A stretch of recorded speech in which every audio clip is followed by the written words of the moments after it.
Erev Tov. Erev Tov. Je ne sais pas pourquoi vous buguez. Rien que pour ça, ça vaut le coup qu'on dise tous les matins chez Vassani Isha. Non, parce que si vos époux ils vous appellent et que vous mettez 3 heures pour répondre, hein.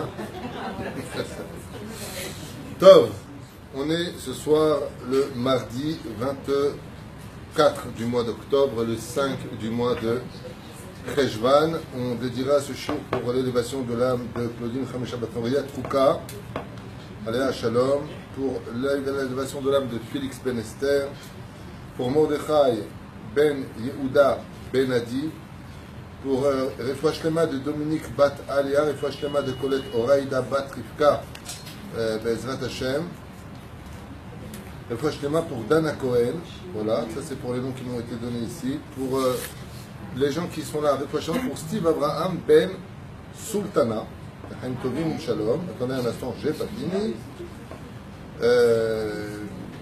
Tigadigatak, voilà, juste un instant.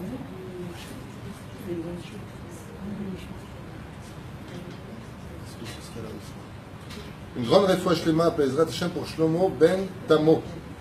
לחיים טובים ושלום, שיזכה לחיים ארוכים, טליה בת אפרת מרים, מורת ימי הקדושה והטהורה, יפה בת שמש, כל אחד ואחד מבני ישראל בכל אתר ואתר. Sans oublier bien entendu les jumeaux Bnei Rivka et Michael. Et Leilou Nishmat, Esther Bat Sultana. Nous sommes à City, la synagogue est pratiquement pleine. Baruch Hashem, Sheniske, l'Agdil Torah ou l'Adira. Est-ce que vous m'entendez? Voilà, il y a une question. Comme j'ai un micro, ce que vous voyez là, ça ne fait pas partie du vêtement. C'est un micro spécial, Sgan Fine pour. Est-ce que vous entendez? S'il y en a un qui peut répondre, s'il entend bien. C'est tout ce que je veux savoir. Mais non, mais pas vous. Voilà pourquoi on dit chez l'O à Saint-Michel le matin. Vous comprenez pourquoi on souffre? Je demande à des gens sur Facebook est-ce qu'ils entendent et vous vous dites en face de moi oui. Seigneur, pardonnez-leur. Le Fashema pour Nir, Bat, Rachel, Bezrat Hashem. כל עם ישראל, tous nos חיילים, nos חכמים, רב קניאצקי, בעזרת השם, רב תימן, כל עם ישראל. David Abou Hatzera. Zéou, il y en a un qui a répondu, est-ce qu'ils entendent? Tout le monde dit oui. Ah, il n'y a pas de désespoir. Un non, c'est toujours un, de l'exception à la règle, le pauvre. Tunisien, hein? Ok. Ce soir, on va étudier un sujet très connu, Linda. Donc, je ne suis pas trop au courant, mais j'ai commencé avec les corrigiques. On va étudier un sujet très connu qu'on a déjà vu ensemble qui s'appelle l'influence de la société. D'abord et avant tout, est-ce que l'influence, ça existe? Est-ce qu'en venant dans un endroit, cet endroit pourrait influencer sur moi, sur ma destinée, sur mon mazal? Oui, hein? Alors, oui, absolument. C'est une mode manière de découvrir ensemble c'est quoi l'influence. On appelle ça en hébreu la hashpa'a. Ani mushpa, ça veut dire je suis influencé. Et jusqu'à quel degré cette influence peut-elle intervenir sur mon comportement? Ça veut dire que, tachles, est-ce qu'une personne normale, parfaitement équilibrée, amoureux de la vie, heureux, pourrait, chas v'chalila, se retrouver dans une situation à faire quelque chose, d'après vous, qu'il n'aurait jamais pensé faire, une bêtise presque irrémédiable? Je dis ce que je veux. Comment le rabbin? Et Shechana en plus avec le chapeau. Alors arrêtez. Bekitsour, je plaisante bien sûr. Bekitsour, est-ce que ça pourrait faire à une personne agir ou faire des choses auxquelles il ne se serait pas du tout attendu? C'est pas lui. Est-ce que ça peut aller jusque là d'après vous? Ça veut dire à la limite, c'est pas moi, c'est lui. C'est ça. Asbon Irebe c'est une longue étude. On est dans le livre, un chef-d'œuvre d'Abrot Eliyahu. Je vous en ai souvent parlé dans mes références. Et lui, il va nous parler un petit peu de ça de façon très approfondie. Alors d'abord et avant tout, il faut certes garder à l'esprit constamment les commandements de la Torah. Savoir vivre en société, dit Rabbi Nachman, c'est le ikar de toute la Yahadut. Le ikar, le principal d'être un juif accompli, c'est de vivre en société. Ne pas l'oublier. Deuxièmement, vivre la hardout, créer la hardout, donc vivre les uns avec les autres, comme dans une bête knesset. Tzadikim, Benonim, Verechaim. Il y a les trois. C'est-à-dire, il y a des gens qui sont tzadikim, il y a des gens qui sont moyens, il y a des gens qui sont rachats. Et puis à table de Pessah, on a le chacham, le rachat, le tam, et celui qui ne s'est pas posé de questions, et celui qui est simple. On va appeler ça comme ça. Ça se discute. Il y a aussi la mitzvah de Ve'afta le'reacha kamocha. Il y a aussi le fait que je me dois d'accomplir la mitzvah de fréquenter le peuple pour y accomplir la mitzvah de Ve'afta le'reacha kamocha. J'aimerais mon prochain comme moi-même. Et non pas dire proche du cœur, loin des yeux. C'est-à-dire, va loin, je t'aide. Vous savez? De qui plus est, si Bisiata d'Ishmaïa, je me retrouverais dans cette situation d'être capable d'aimer l'autre, ouais, pour le rapprocher vers la Torah, à plus forte raison, des plus fortes raisons, qu'on devrait accomplir le verset qui dit Bemakom she'en ish, tishtadal yot ish. Dans un endroit où il n'y a pas de Torah, dans un endroit où il n'y a pas de bonnes choses, c'est là-bas qu'il faut aller mettre de la lumière. Car le but de la lumière, c'est d'éclairer l'obscurité. Donc si là où c'est obscur, personne n'y va, l'obscurité n'aura pour lumière que son ignorance. Donc la lumière de celui qui sent bon apporte de l'atmosphère positive à celui qui sent mauvais. Donc oui, il faut savoir être un homme positif dans un monde négatif. Le négatif et le positif ensemble donnent de la lumière. Nachon, dans le but de les approcher d'Hachem, de qui plus est, en quoi moi je pourrais me situer en tant que juge dans une société dite médiocre.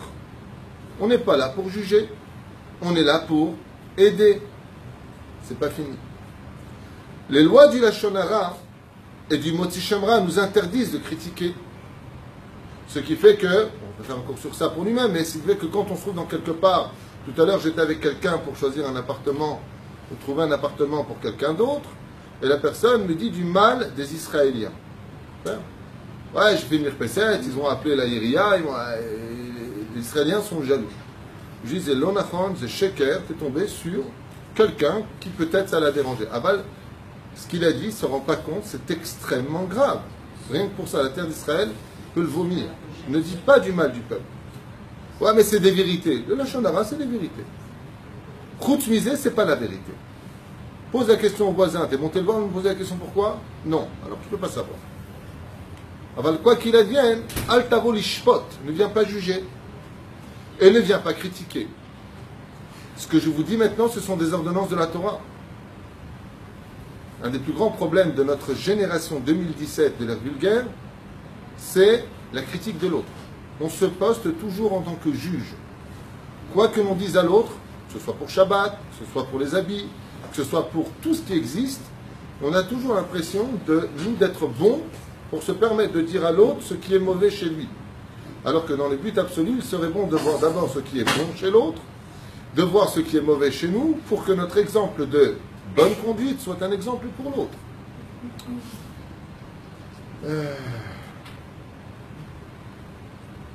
Et tout ce que tu veux d'autre, mais surtout. Et maintenant, on arrive dans le vif du sujet. Les sages nous disent, tout ça c'est bien gentil, tout ça c'est vrai, tout ça c'est bien beau, mais cela n'appartient qu'à une élite des gens, d'être capable d'être une lumière dans l'obscurité. Il faut être Yosef Hatzadik. C'est-à-dire que si Yosef Hatzadik a préparé le terrain pour un peuple de descendre en Égypte, qui sous l'influence de l'Égypte est descendu au 49e degré d'impureté, c'est parce que Yosef Hatzadik a pu résister, grâce à son influence positive, à rendre toute l'Égypte cachère. Il a fait la circoncision de tous les Égyptiens. Et si vous me posez la question, vous maintenant, d'où est-ce que Yosef Hatzadik il a puisé son énergie? De qui il a été influencé? De Sarah Imenu dans la paracha de la semaine de Lech Lecha, où elle a été faite prisonnière. Où? Chez Pharaon. Et qu'est-ce qu'elle a fait dans la maison de Pharaon? Elle a prié pour que Yosef s'en sorte, pour que Moshe Rabbeinu grandisse sans trop de difficultés, pour que les enfants d'Israël n'atteignent jamais le 50e degré d'impureté, pour rendre pure la terre de Goshen qui lui fit donner en cadeau par Pharaon. Elle va aller sur place et elle va rendre de son influence et par sa prière les lieux Kadosh. Ce qui fait que celui qui vivait à Goshen était d'une certaine façon protégé. Le Midrash nous dit que ce sont ceux qui sont sortis de la ville de Goshen qui sont tombés dans l'influence des Égyptiens. Mais Goshen, entre guillemets, était sanctifié par la prière de Sarah Imenu aléha shalom. On en parlera plus tard dans le Shiur. Même maintenant. Il y avait une grande ségoula à l'époque. Bon, c'est pas très sympa ce que je vais dire, de certains Mekoubalim qui achetaient leur tombe. Et une ségoula, une mahloquette, savoir ce qu'on doit acheter, c'est des habits de deuil, vous savez, les takrichim, ou est-ce que c'est bien aussi d'acheter sa tombe. Voilà. Le mec qui est marié avec sa femme, et il lui fait pour son anniversaire une grande ségoula, parce qu'on dit que acheter une tombe, c'est rallonger la vie. Voilà. Donc il lui est venu le jour d'anniversaire, il lui a dit chérie, je t'ai acheté une tombe, numéro 26. Style, attention, hein, et 13e, allez, récède. Bon, la femme, elle dit, écoute, c'est un drôle de cadeau, la vérité, mais prochaine fois, demande-moi chérie. Hein? Non, t'inquiète pas, ça rajoute de la vie. Voilà que l'année passe, et le mari, pas de cadeau. Alors, la femme vient le voir, elle lui dit, dis-moi, je comprends pas, t'as oublié mon anniversaire, elle dit, écoute, je te fais des cadeaux, tu les utilises pas, on peut pas. C'est dégueulasse. Alors, tout ça c'est bien bon, tout ça c'est bien outil. Qu'est-ce que faisaient ces Mekoubalim? Écoutez bien, ils achetaient leur tombeau et ils venaient prier une fois par mois, toute leur vie durant, veille de Rosh Chodesh, sur leur tombe. Plus que ça, j'ai lu, je vous dis franchement, il y en a qui rentraient dans la tombe et ils lisaient là-bas toutes les Mishnayot. On a posé la question à des Mekoubal,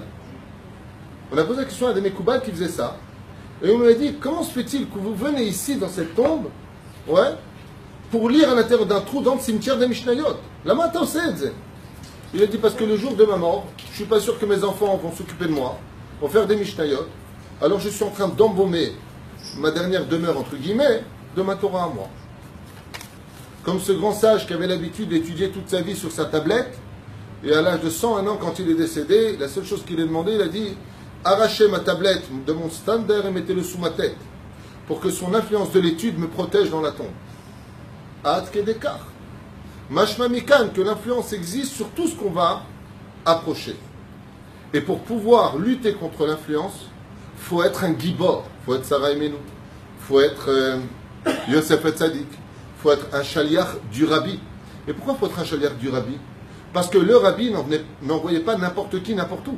Quand il disait, toi, tu peux aller à Shanghai, ou tu peux aller au Vietnam, là, je sais pas où, là, à Manille, créer un lieu de Torah, ben, d'être dans un monde où la prostitution et la débauche font partie de la culture du pays, il faut être vachement balèze quand tu es un homme, en plus avec de la Torah, donc beaucoup plus de Yetzer Hara, d'ouvrir quelque chose là-bas, alors que juste à côté ça fait, alors, t'as de beaux yeux, tu sais, et toi t'es là, t'as mis tes filines.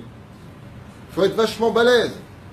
Donc il fallait les yeux du rabbi pour savoir qui était capable d'aller dans tel et tel lieu sans subir l'influence de celui qui y allait. Je vous donne le secret du rabbi.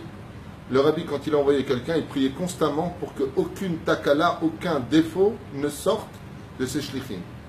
C'est-à-dire que le rabbi priait de toute son âme dans son cheder, dans son bureau, quand il envoyait quelqu'un en Inde, quelqu'un à Paris, peu importe où il allait. Chez Lo Yipol Chazve Shalom, l'influence du rabbi protégeait ses shlichim. Et ça, on voit que cette influence est ici jusqu'à aujourd'hui. On voit que l'influence de ceux qui vont à Ouman, à Rosh Hashanah, la grande partie en tout cas, reviennent changer. Il y a quelque chose qui les touche. Depuis quand une pierre tombale change quelqu'un? Depuis quand? Il y a une influence sur ce lieu. Il y a quelque chose qui se passe. Il y a quelque chose qui se dégage. La reine. Pardon. Excuse-moi Frédéric, on avait dit pas plus de 15 Marocaines pour cette soirée. C'est la 16e là. Velachen b'siyata d'Ishmaya. C'est sûr et certain que nous avons le devoir de garder en tête que nous devons vivre en société, de vivre dans l'art doux, de tous s'aimer, de se rapprocher d'Hachem, de ne pas juger, de ne pas critiquer. Tout ce que tu veux, à une condition, c'est que tu ne tombes pas toi pour autant. Ça veut dire que tu n'as pas la mitzvah de descendre de ton niveau, de perdre des mitzvot ou de tomber toi-même sous prétexte que tu vas chercher des autres. Maintenant, la paracha de Lech Lecha nous dit comme ça. V'Hashem amar le Avram, acharei pared lod mi amo. Alors, dans la paracha de Lech Lecha de cette semaine, Avraham Avinu alav shalom a été d'une très grande influence. Abraham n'est pas quelqu'un qui se laisse influencer. On a beau le menacer de le jeter dans une fournaise ardente, Dieu est un, je suis avec lui, toi tais-toi. Il n'y a pas. Seulement ce qui se passe, c'est que Lot, neveu d'Abraham, fait tout pour amener tout le monde sous les ailes de la Shekhina. Si vous observez bien dans la paracha de Lech Lecha, tant que Abraham est avec Lot, Dieu ne lui parle pas. Hachem ne parle pas avec Abraham. Et voilà ce que nous rapporte ici les Chachamim au nom de Rabbi Nechemia. Ka'as HaKadosh Baruch Hu Meod. Le créateur du monde s'est mis dans une grande colère.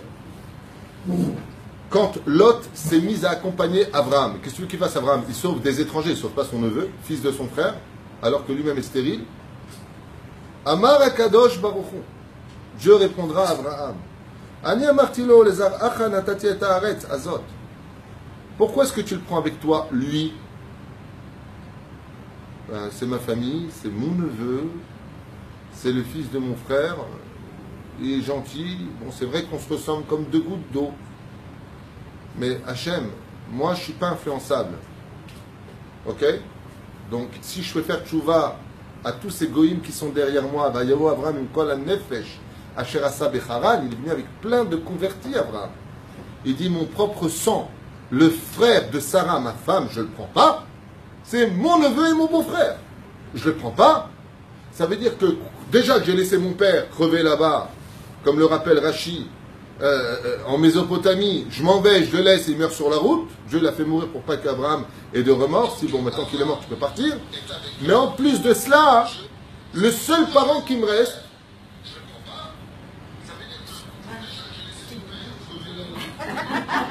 vous avez un problème ou quoi?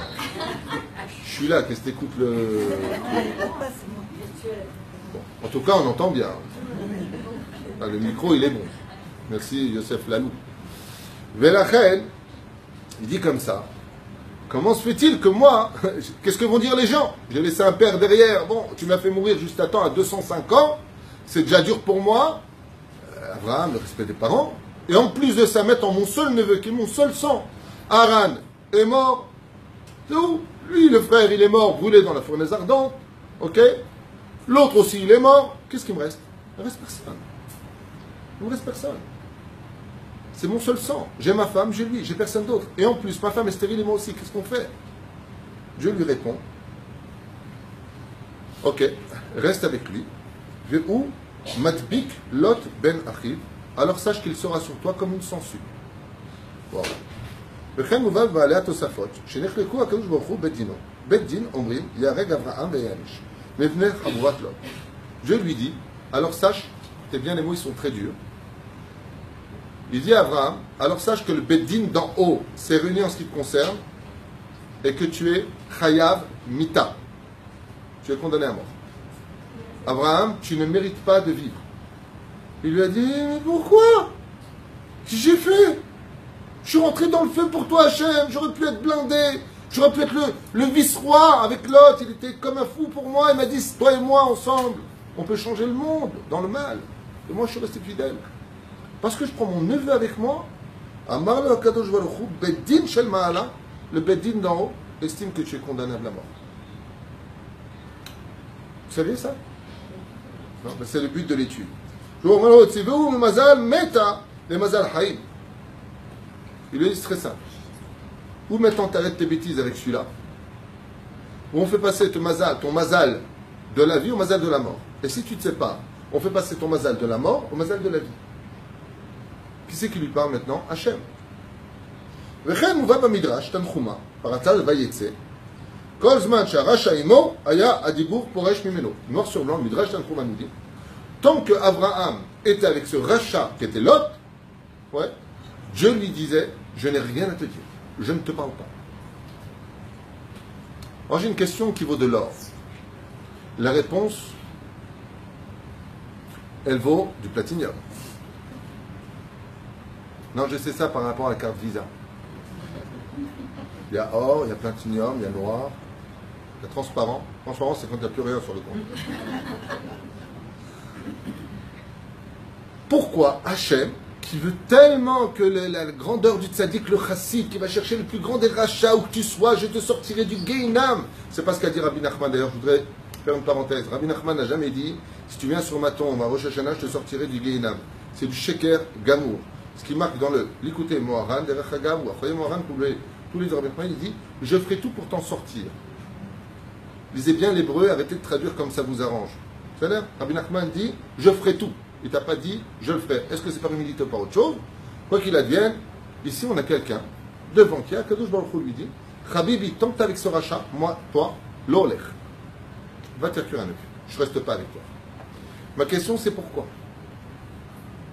Pourquoi Hachem, ou plutôt sur quoi le Beddin d'en haut, peut-il décréter sur Abraham un tel décret parce qu'il est avec un rachat? Alors que je vous ai dit quoi? Que Abraham ne peut pas être influencé. Il est tellement bâti dans sa Torah qu'à son niveau, Abraham à Ivry est le père de la nation juive. Il ne peut pas tomber, Abraham. Ni avec une femme, il a dépassé tous ses niveaux. Alors pourquoi? Vous avez une réponse? S'il n'y a pas de réponse, je la donne, parce que moi je l'ai. Mais c'est pour vous faire participer. Linda, tout à l'heure tu parlais sur le côté, là je t'entendais. Hein? C'est rien à dire, hein? Il y a de tes corrigés. Yalla. Masiba. Vous n'avez pas de réponse? Si. La question c'est, pourquoi une telle presque haine du monde d'en haut des cieux pour condamner Abraham, petit 1, à la mort, au silence, que Dieu ne veut plus adresser la parole, tant qu'il est avec Lot? Je rappelle que le but d'Abraham, c'est de convertir les gens, de les amener sous les ailes de la Shrina. Dieu lui dit, ok, pas Lot. C'était une mauvaise influence, c'était une mauvaise présentation. Mais tous les autres sont de mauvaise influence. Sa famille. Si.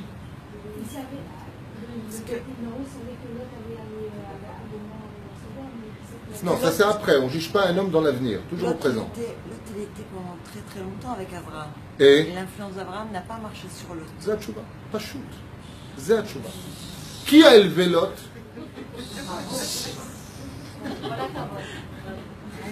Ouais, faut être sur ma femme qui répond. C'est normal. C'est cours d'histoire. Qui a élevé Abraham Avinu? Qui a élevé Lot? C'est Abraham. Quelqu'un qui a grandi sur les genoux de quelqu'un d'autre. Abraham Avinu, en 1 heure de temps, il pouvait te faire passer une personne au Ved Avodazara qualifiée 100% pourri à 100% kadosh et juif. Abraham Avinu était d'un tel degré que la Gemara nous dit que les shfachot, les goyotes qui travaillaient chez Abraham Avinu, voyaient les anges de leurs propres yeux. Ça veut dire quand elle voyait un ange ou un démon, quand elle voyait un démon, elle n'avait pas peur. Pourquoi? Elle disait, je travaille pour Abraham, il ne peut rien m'arriver. Quand elle voyait un ange, elle lui demandait son nom, comment tu t'appelles? Il dit Uriel, Raphaël. At kedekach haya kadosh Abraham. Lot, la Torah dans cette paracha de Lech Lecha nous dit, bon Abraham, de toute façon tu vas crever. Dieu t'a donné cette terre. Alors pourquoi nos animaux ne viendraient-ils pas brouter le terrain de ce qui nous appartient sur cette terre? Et la Torah dit non, mais attention, le Chiti, le Cananéen, était déjà sur la terre d'Israël. C'est-à-dire, elle est encore occupée, c'est pas le moment. Lot, non seulement il est rachat, mais il est confirmé rachat. À partir du moment où tu sais que tu ne peux pas changer une personne, qu'il n'y a plus rien à faire, c'est Dieu qui se met en colère contre toi si tu restes avec lui. Éloigne-toi. Pourquoi? Vous allez le comprendre dans le texte. Zot a été atchouva. À partir du moment où tu sais que cette personne-là, l'otishtane, il n'y a aucun espoir pour qu'elle change. Et je peux vous affirmer une chose, si Abraham ne l'a pas changé l'autre, c'est que personne ne peut le changer. Et vous savez pourquoi? Je fais une parenthèse, je m'excuse, il faut que je me la ramène, on a 4 pages à faire, mais il faut que je me le ramène. Parce qu'au niveau psychologique, il faut quand même expliquer ça. Pourquoi l'autre, il ne peut pas changer? Là, c'est très simple. Si Chaz Veshalom, une personne n'arrive pas à changer dans sa vie, c'est qu'il fait un bug psychologique. Il fait semblant. Et les sages nous ont dit que Lot, il faisait tout semblant d'être comme Abraham Avinu. Et quand tu fais semblant d'être l'autre, tu n'es donc jamais toi-même. Donc toi, tu ne peux pas changer, puisque tu joues le rôle de l'autre. Vous avez compris ce qui se passe? Et c'est ce que dit Rachid. Rachid nous dit en deux mots, ce grand psychologue extraordinaire qui était Rachid, Rabbi Shlomo Yitzhaki, il lui dit, vous vous ressemblez tellement, ils vont dire que c'est Abraham qui vole. Ça veut dire que toi, Abraham, tu te croyais protégé de l'influence, tu te trompes. Parce qu'il joue à toi. Quand vous avez un religieux qui joue au religieux, il n'a aucune chance de changer puisqu'il joue le rôle d'une personne qui est différente. Seuls les gens qui sont eux-mêmes peuvent commencer à changer parce qu'ils sont dans leurs propres chaussures. Ce que je vous dis, ne le prenez pas à la légère. Psychologiquement, c'est tout le problème. Les gens qui n'arrivent pas à prendre le pervers narcissique, je ne vais pas revenir dessus. Un pervers narcissique, c'est celui qui prend tous les rôles de ce qu'il regarde toute la journée à jouer, sans jamais jouer son propre rôle, c'est-à-dire lui-même. Donc il ne pourra jamais changer. Dougma. Ce que je vous dis, ce n'est pas moi, c'est de tous les psychiatres et psychologues. Pourquoi un pervers narcissique ne peut pas changer? Parce qu'il est constamment dans les chaussures de tel et tel rôle, tel et tel personnage, tel et tel individu. Donc lui, il ne peut pas changer. Pourquoi? Parce qu'il ne s'est jamais donné rendez-vous à sa propre conscience. Il n'en a pas. Il ne veut pas la rencontrer. Il n'a jamais tort. Ça, c'est Lot. Lot est le premier pervers narcissique qu'on rencontre dans la Torah. Il est tout sauf lui. Il n'y a pas de l'autre. C'est peut-être un jeu de mots pour le français. Lot.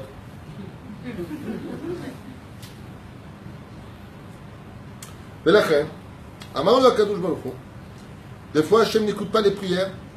Jusqu'où ça va? À cause de certaines personnes que tu fréquentes. Toi, tu pries, et tu dis, mais ça ne sert à rien la prière. Je prie, il n'y a rien qui sort.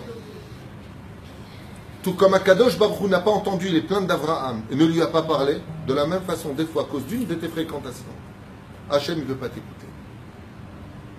Attention, tout ce qu'on vient de dire ne concerne que celui qui ne changera jamais. Celui qui ne changera jamais. Mais si tu sais que, par exemple, tu vas inviter un rachat à ta table, ok? Et que ce rachat-là, avec des histoires, avec de la patience, avec un peu d'amour, avec un peu... Tu peux le changer, ça n'a rien à voir avec le sujet de ce soir. On parle de celui chez Loïchtane. Par exemple, vous voulez encore une faille sur ceux qui ne veulent pas changer? Un des plus gros bugs de l'esprit de ceux qui ne peuvent pas changer, les moqueurs. Les gens qui se moquent constamment des autres ne peuvent pas changer. Parce que toute leur facette, c'est de la grimace. Donc, quel est leur vrai visage? Tu ne le sauras pas. C'est des moqueurs. Les charrieurs. De toute façon, eux, les religieux, tu vois pas. Relou à deux francs. Ils ne peuvent pas changer ces gens-là. Parce que leur médiocrité intérieure est tellement grande qu'ils ont peur de se rencontrer. Donc, ils vont se cacher toute leur vie derrière un masque. Pareil. C'est vrai. Mais la reine, des fois, malheureusement, la personne prie, elle prie, elle prie, elle prie. Omer Lecha, va voir qui tu fréquentes. Parce que tant que tu le fréquentes, lui, c'est dangereux ce que je dis. Parce que le mec dit, attends, oh là là, déjà la belle-mère, et puis les pays. C'est un grand ménage qui va se faire. C'est un grand ménage qui va se faire. Mais c'est exactement le but de l'étude. L'étude n'est pas simple, je vous dis la vérité. Le Rav ici, Eliaou Pinchassi, dit, apporte des réflexions à tout ce qu'il dit, mais c'est très dur, hein, sachez-le. C'est pas une étude facile, surtout dans cette génération. Par exemple, si je devais être cruel dans les mots, allez, vous avez un enfant religieux, il fréquente son copain qui a un iPhone, vous avez perdu votre gosse. C'est horrible. Pourquoi? Parce que tous les gosses ont des iPhones. Avaltidou lachem. Dans les écoles charidites, dites orthodoxes, quand ils savent qu'un enfant va jouer au foot avec un autre enfant ou jouer ailleurs avec un téléphone non cachère. Moi, je parle avec un mécanère il y a longtemps, il m'a dit il y a 90% de chances que cet enfant il tombe. Pas speak. Il tombe, il tombe. C'est-à-dire qu'il faut faire attention à ça, parce que ce sont. Alors, bien entendu, celui qui n'est pas très initié à l'étude de la Torah, il entend ça, il dit c'est un malade, Atat Sodek. Je suis un malade de Dieu, j'adore la Torah, j'adore les mitzvot, j'adore la Terre d'Israël, je fais ce que je veux. Change de chaîne. Quoi qu'il advienne, ma chaîne mère, c'est des vrais Lukim Chaim. La reine, ce que je viens de dire, c'est le Rav Kanevski qui l'enseigne, tous les gars l'adorent. Tout le monde. לכאורה דברים פלאים, אברהם אבינו עליו השלום, דורשים עליו בגמרא, האיתן, זה אברהם, כוחו, איתנים, חזקים. Il dit quoi? Abraham c'est Etan. Etan ça veut dire l'homme fort, celui qui peut changer tout le monde.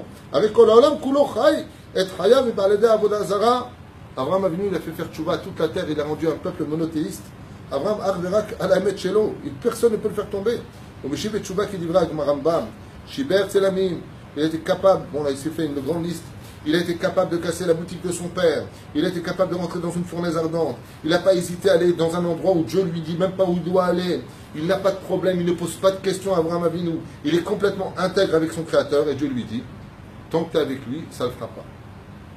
Imken, comme il dit comme ça, tout endroit où Dieu se met en colère à Abraham Avinu, Mitraber, Imlot. Et si vous regardez bien, il dit dans le texte, le Rav Elio Pinchasi, chaque fois que Dieu se met en colère contre Abraham, vous regarderez dans le texte, c'est parce qu'il est avec Lot. Mais dès qu'il se sépare de Lot, Abraham remonte. Pourtant, il est sauvé, Lot. Et là, il y a deux d'abord chez Adam, Cholebe Mahalam, et d'Abeket Sobebim Oto, Haïdaki. Et le Rav Pinchasi, il dit ici, pour comprendre de quoi est-ce qu'on parle, il y a un endroit où quand tu vas aller pour te faire soigner d'un petit problème, tu ressors avec beaucoup d'autres problèmes. C'est l'hôpital. C'est là.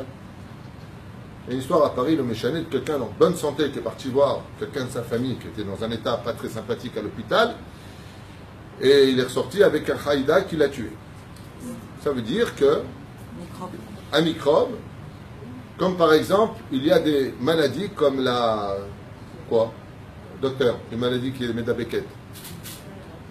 Bah, une. Voilà. Quand on a la tuberculose. La tuberculose. Voilà.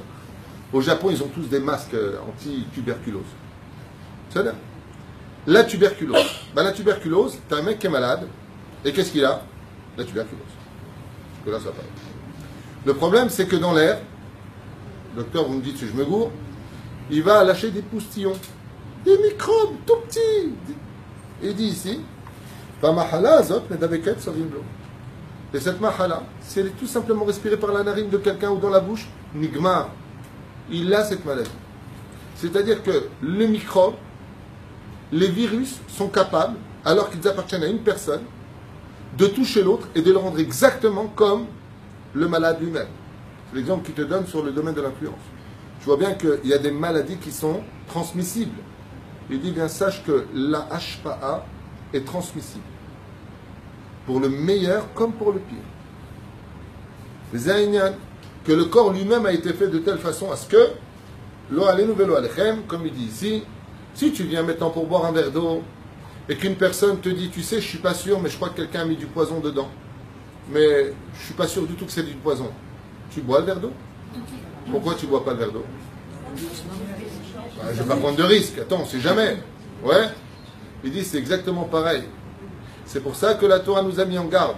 Chabdeu vehashdeu.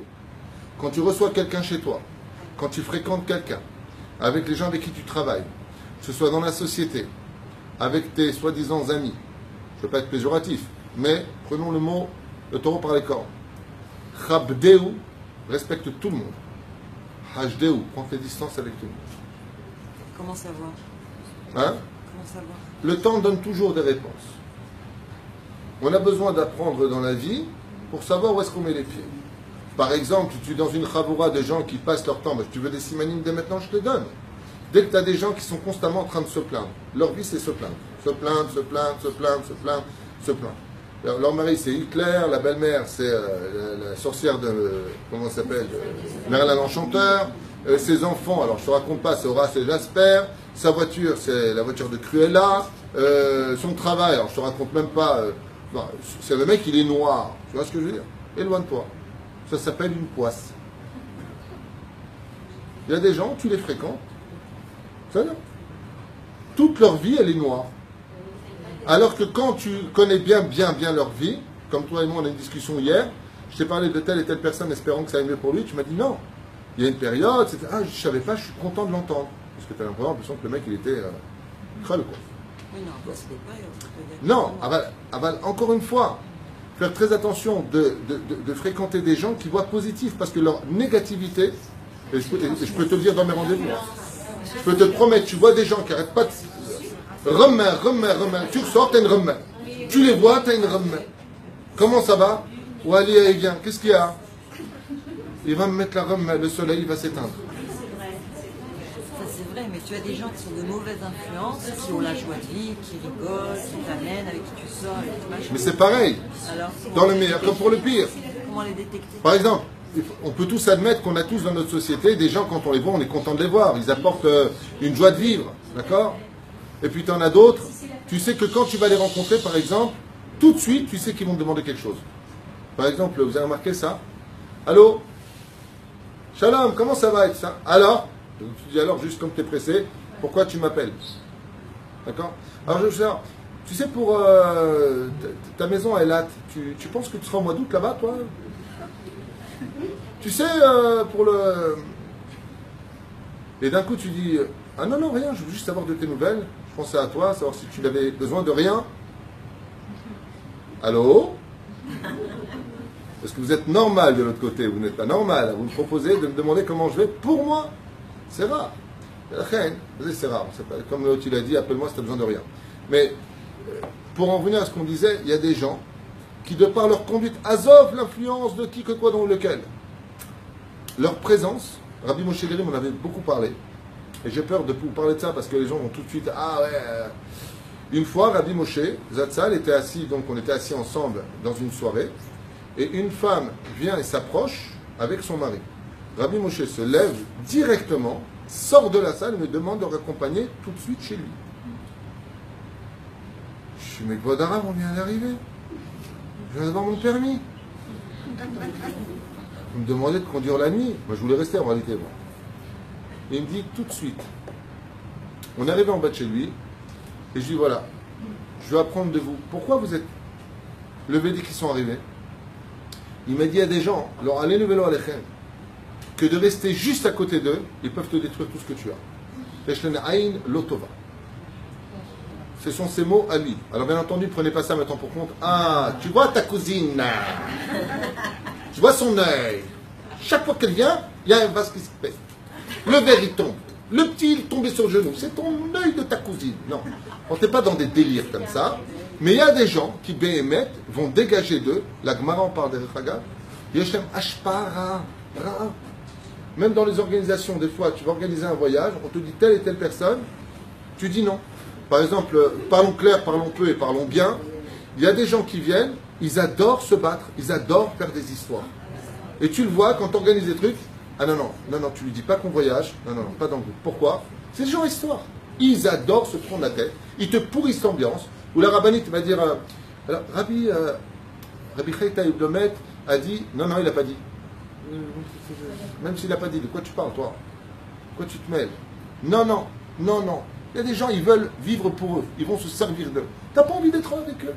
Tu as des gens le Shabbat, ils viennent que pour se battre. Moi, j'ai connu à une époque, à Paris, des gens qui venaient nous voir le Shabbat, c'était que pour mettre la pagaille. Ils venaient pour se disputer. Et le pire, c'est qu'ils le disaient. Bon, il est là, celui-là. Il est là, celui-là. Parce que ça va chauffer, là. Tu viens d'arriver, ça va chauffer.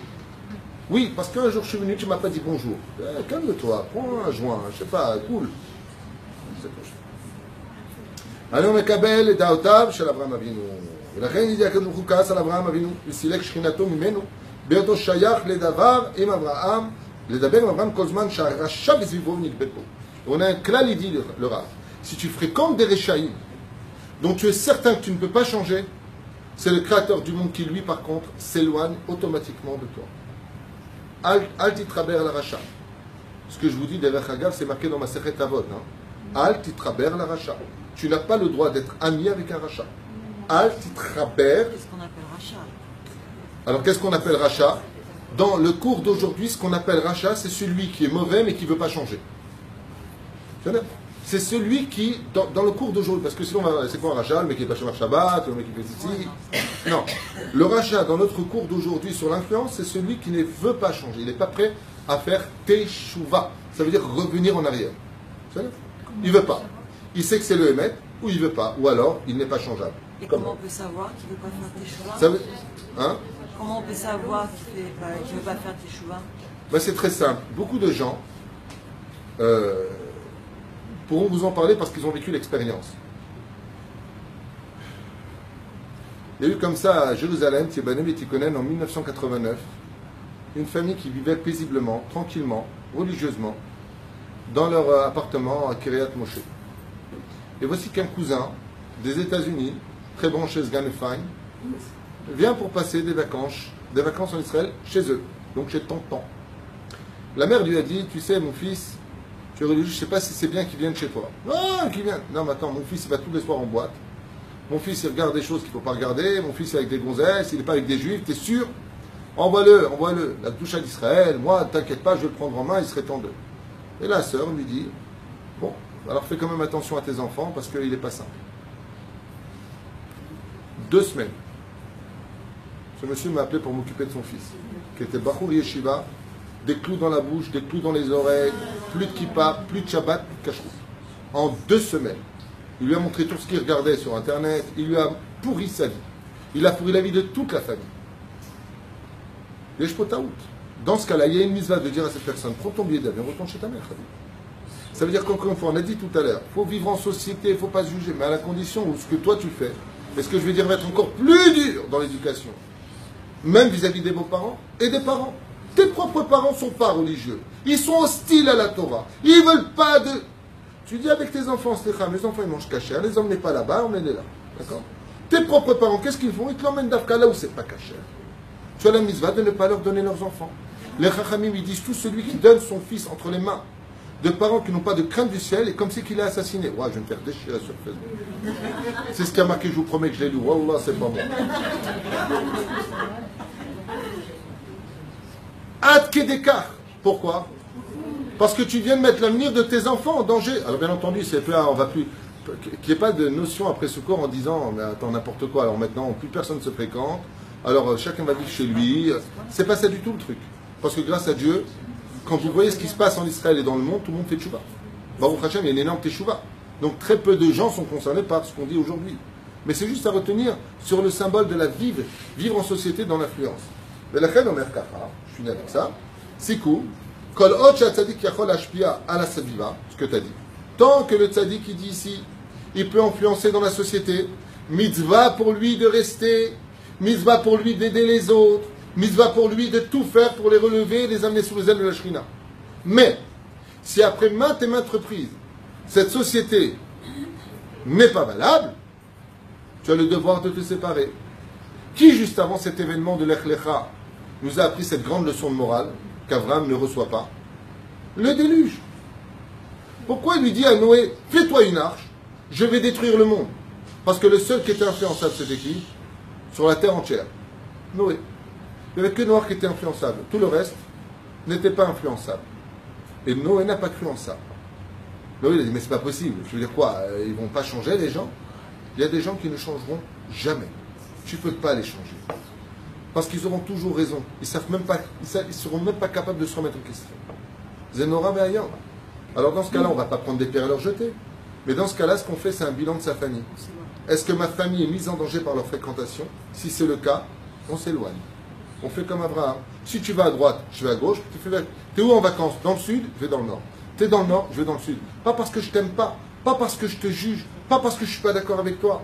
Garde ton libre arbitre et sois un homme heureux et vis heureux. Parce que j'ai avec moi, comme il a dit Yaakov Avinu à Esav, je ne peux pas marcher avec toi Esav, les enfants sont trop petits. Moi je peux marcher avec toi, je suis formé, je suis grand, tu pourras me faire. Mais les enfants aussi marchent avec toi. Tu vas me les rendre goy. Alors il lui a dit, Yaakov à Esav, avance, avance. Quand ils grandiront, on te rejoindra. Quand on sera formé dans le monde où on peut lutter contre les forces du mal, Obi-Wan, alors on viendra, on pourra vivre avec toi. Comme le rabbi qui pouvait fréquenter n'importe qui. Il y a une question qui se pose. Si c'est une personne qui veut s'en sortir, qui est influençable et qui veut s'en sortir, est-ce qu'on doit l'aider ou est-ce que... Si elle dit je veux m'en sortir, cette personne, c'est que Bevadai qu'on doit l'aider. Mais Shiva parmi Mipol Tzadik Veyakoum, on ne peut pas réussir du premier coup. Même Dieu, il n'a pas réussi du premier coup. Il a eu le déluge. C'est évident. Par exemple, le mot-clé que tu viens de dire, c'est un mot-clé. La personne qui veut s'en sortir, elle est concernée par les gens qu'on doit fréquenter. Tu comprends? Il y a des maladies psychologiques dont il est extrêmement dur de soigner. Sachez-le. Un homme à femme. Un homme à femme, tu vois une femme et Il est comme un fou. C'est une maladie. Rabbi Moshe m'a dit, c'est pratiquement impossible, à moins d'un miracle, de s'en sortir pour lui. Il va faire tchouva, il va dire à sa femme pardon. C'est dans son sang. C'est comme un robotisme, tac, il ne peut pas.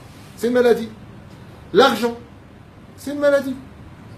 Le mec qui fait passer son travail, l'argent, le jeu, c'est une maladie. La cigarette, c'est une maladie. Rabbi Moshe, je lui ai dit, comment vous avez fait pour arrêter de fumer? Il m'a dit, ça s'est passé, c'est très simple. Fouach les mains. Rabbi Moshe Deri Zatzal, il fumait à une époque, et je lui ai dit, Gvodarav, comment vous avez arrêté de fumer? Il m'a dit, écoute, il était 1h du matin, j'étais en train d'étudier, et j'avais plus de cigarette. Je lui ai dit, alors? Il m'a dit, j'ai fermé mon livre d'études, j'ai regardé où est-ce que je pouvais aller acheter des cigarettes, et arrivé devant la porte, j'ai dit, oh, j'arrête l'étude pour aller acheter des cigarettes à 1h du matin. Je jure devant l'Éternel qu'à partir de aujourd'hui, plus jamais une cigarette ne rentrera dans ma bouche. Je partirai m'asseoir et depuis, je n'ai plus jamais refumé. Et ça, il faut s'appeler Rabbi Moshe. Parce que si nous, on fait ça, on arrête la cigarette et on fume tout le monde après. Même le saumon. Tu vois ce que je veux dire? Zélo Pachout.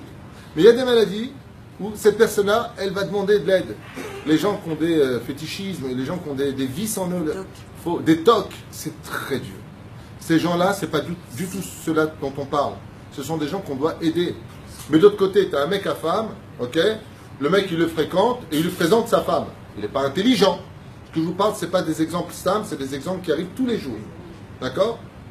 Un cas comme ça, il n'y a pas tellement longtemps, une personne qui est un homme à femme est très copain, pas ami, avec une autre personne, et la personne me dit, tu crois que je dois l'inviter? Je lui dis, pas du tout.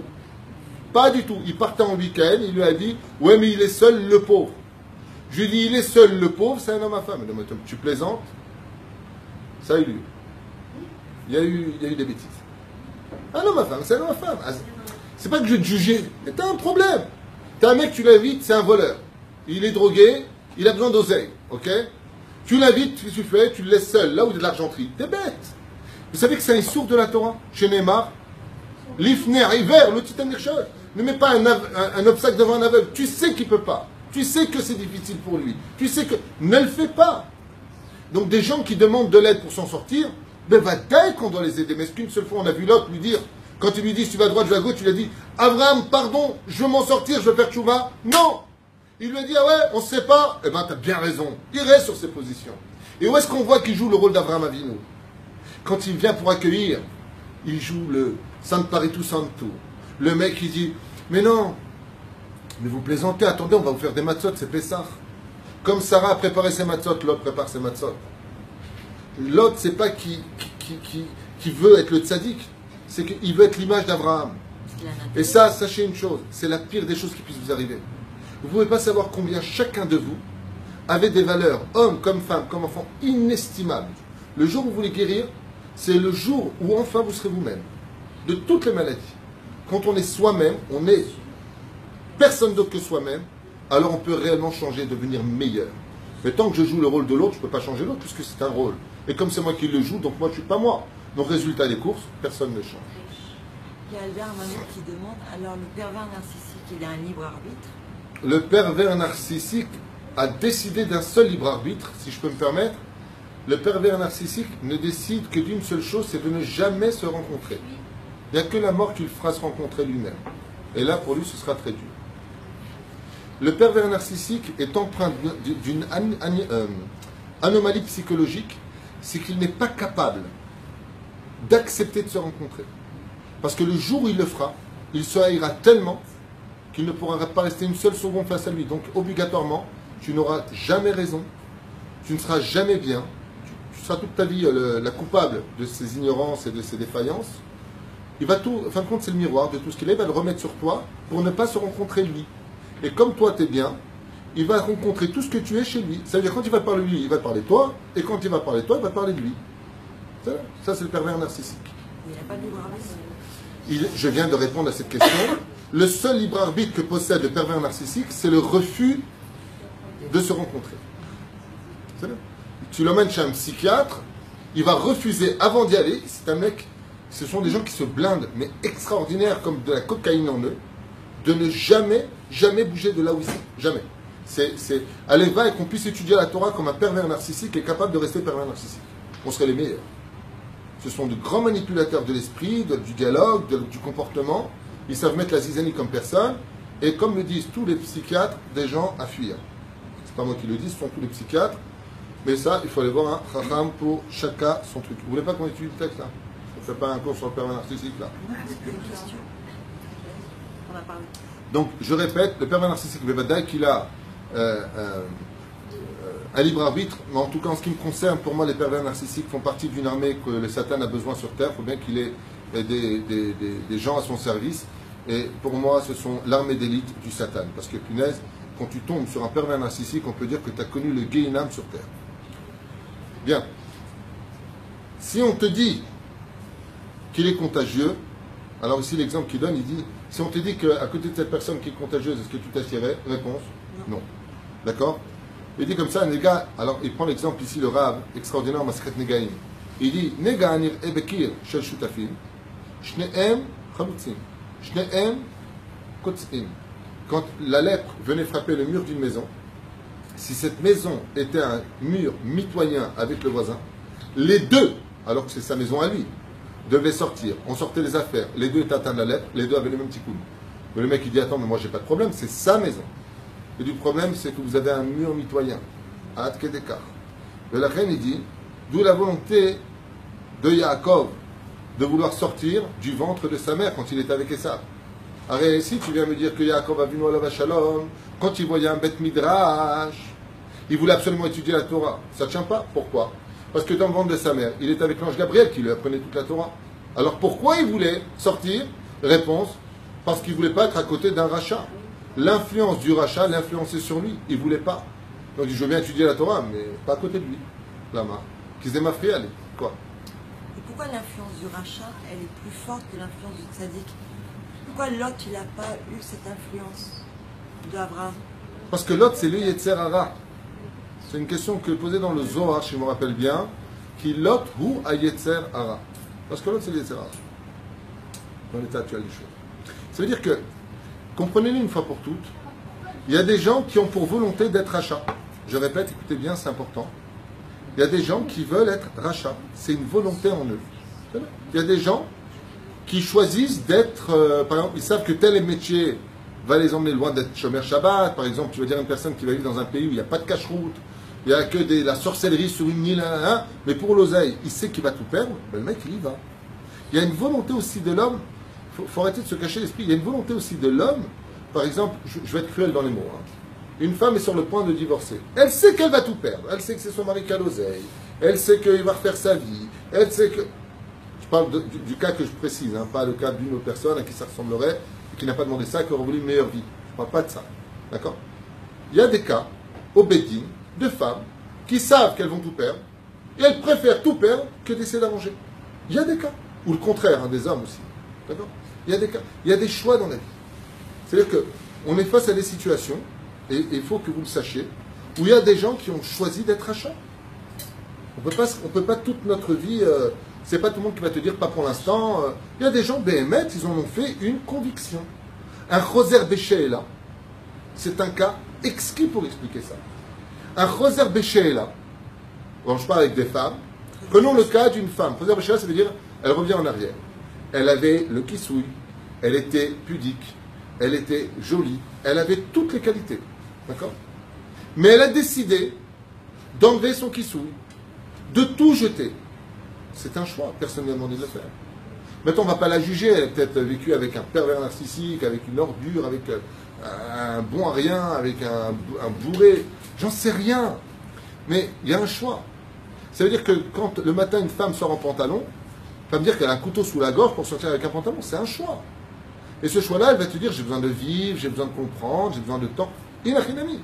Mais il y a des gens, par contre, comme un chassid de Gour, qui s'est complètement gouré d'ailleurs, il est Choser Béchéla, il est devenu le numéro 2 de la gauche extrémiste en Israël. C'est lui qui faisait la campagne de Sisséri à l'époque. C'est un ancien religieux, alors bien entendu plus rien avec la lame, c'est un choix. Et il l'a dit d'ailleurs, quand on est interviewé, on montre des photos avec les périodes de Shtremel, il dit, j'ai fait mon choix, j'ai étudié la Torah, j'ai étudié ceci, mon choix c'est d'être un homme libre des mitzvot. Eh bien c'est un choix. Datan et Aviram, avec tout ce qu'ils ont vu, ils ont fait le choix d'être Raja ou Tzadik. C'est un choix. Korach, avec tous les miracles qu'il a vus en Égypte, quand Dieu parle à Moshe, il vient le voir.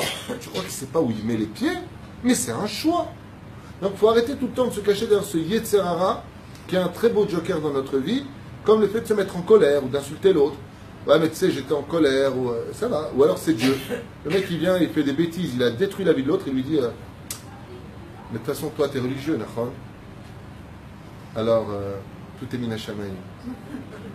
D'ailleurs, je vais t'éclater. Les Shem Yachukucha Berichou Shrimte. Shamayim, quoi. Sinon, il n'y aurait pas de Gehinam, il n'y aurait pas de Café Kela, il n'y aurait pas de Gilgouli, il n'y aurait pas de punition. Il y a un choix. Dans la vie, il y a des choix à faire. J'ai donné la vie, j'ai donné la mort, j'ai donné le bien, j'ai donné le mal, et Dieu te dit, ou bacharta bato, bachaim. Choisis le bien. Machma, pourquoi la Torah te dit choisis le bien? Pour te dire que dans la vie, tu as le choix. Tout est fixé pour toi, sauf si tu seras tzadik ou racha. Machma.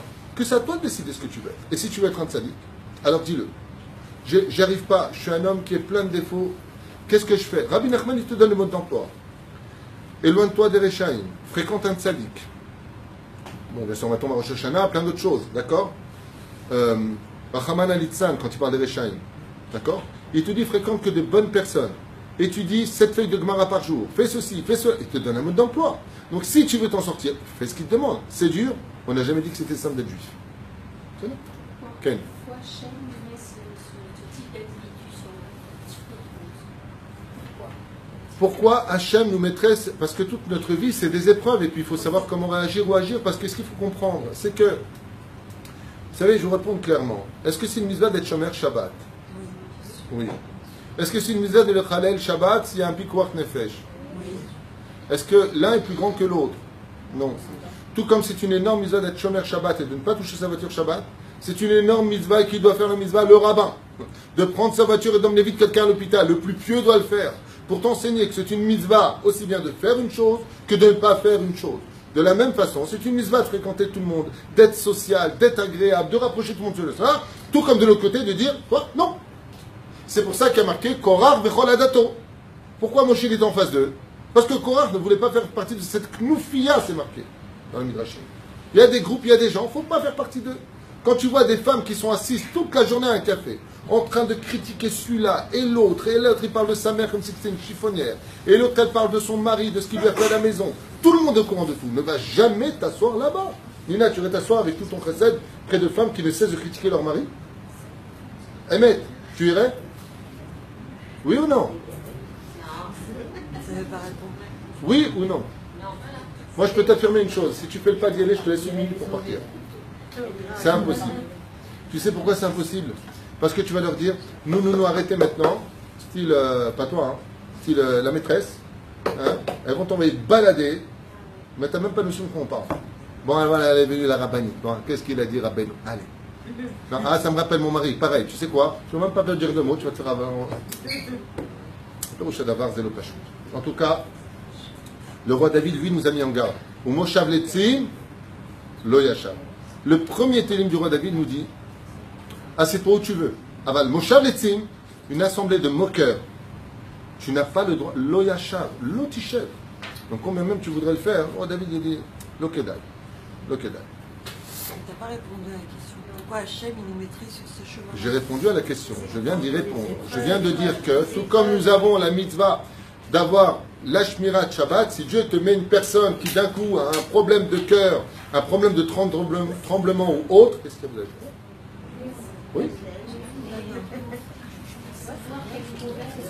Eh bien, de la même façon, tu vas dire, mais pourquoi Dieu m'a fait prendre la voiture le Shabbat pour emmener un malade à l'hôpital?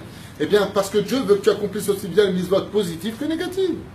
Dans la vie, Abraham, il est mis dans cette épreuve, qui est nommée parmi les 10 épreuves d'Abraham Avinu, la séparation avec Lot.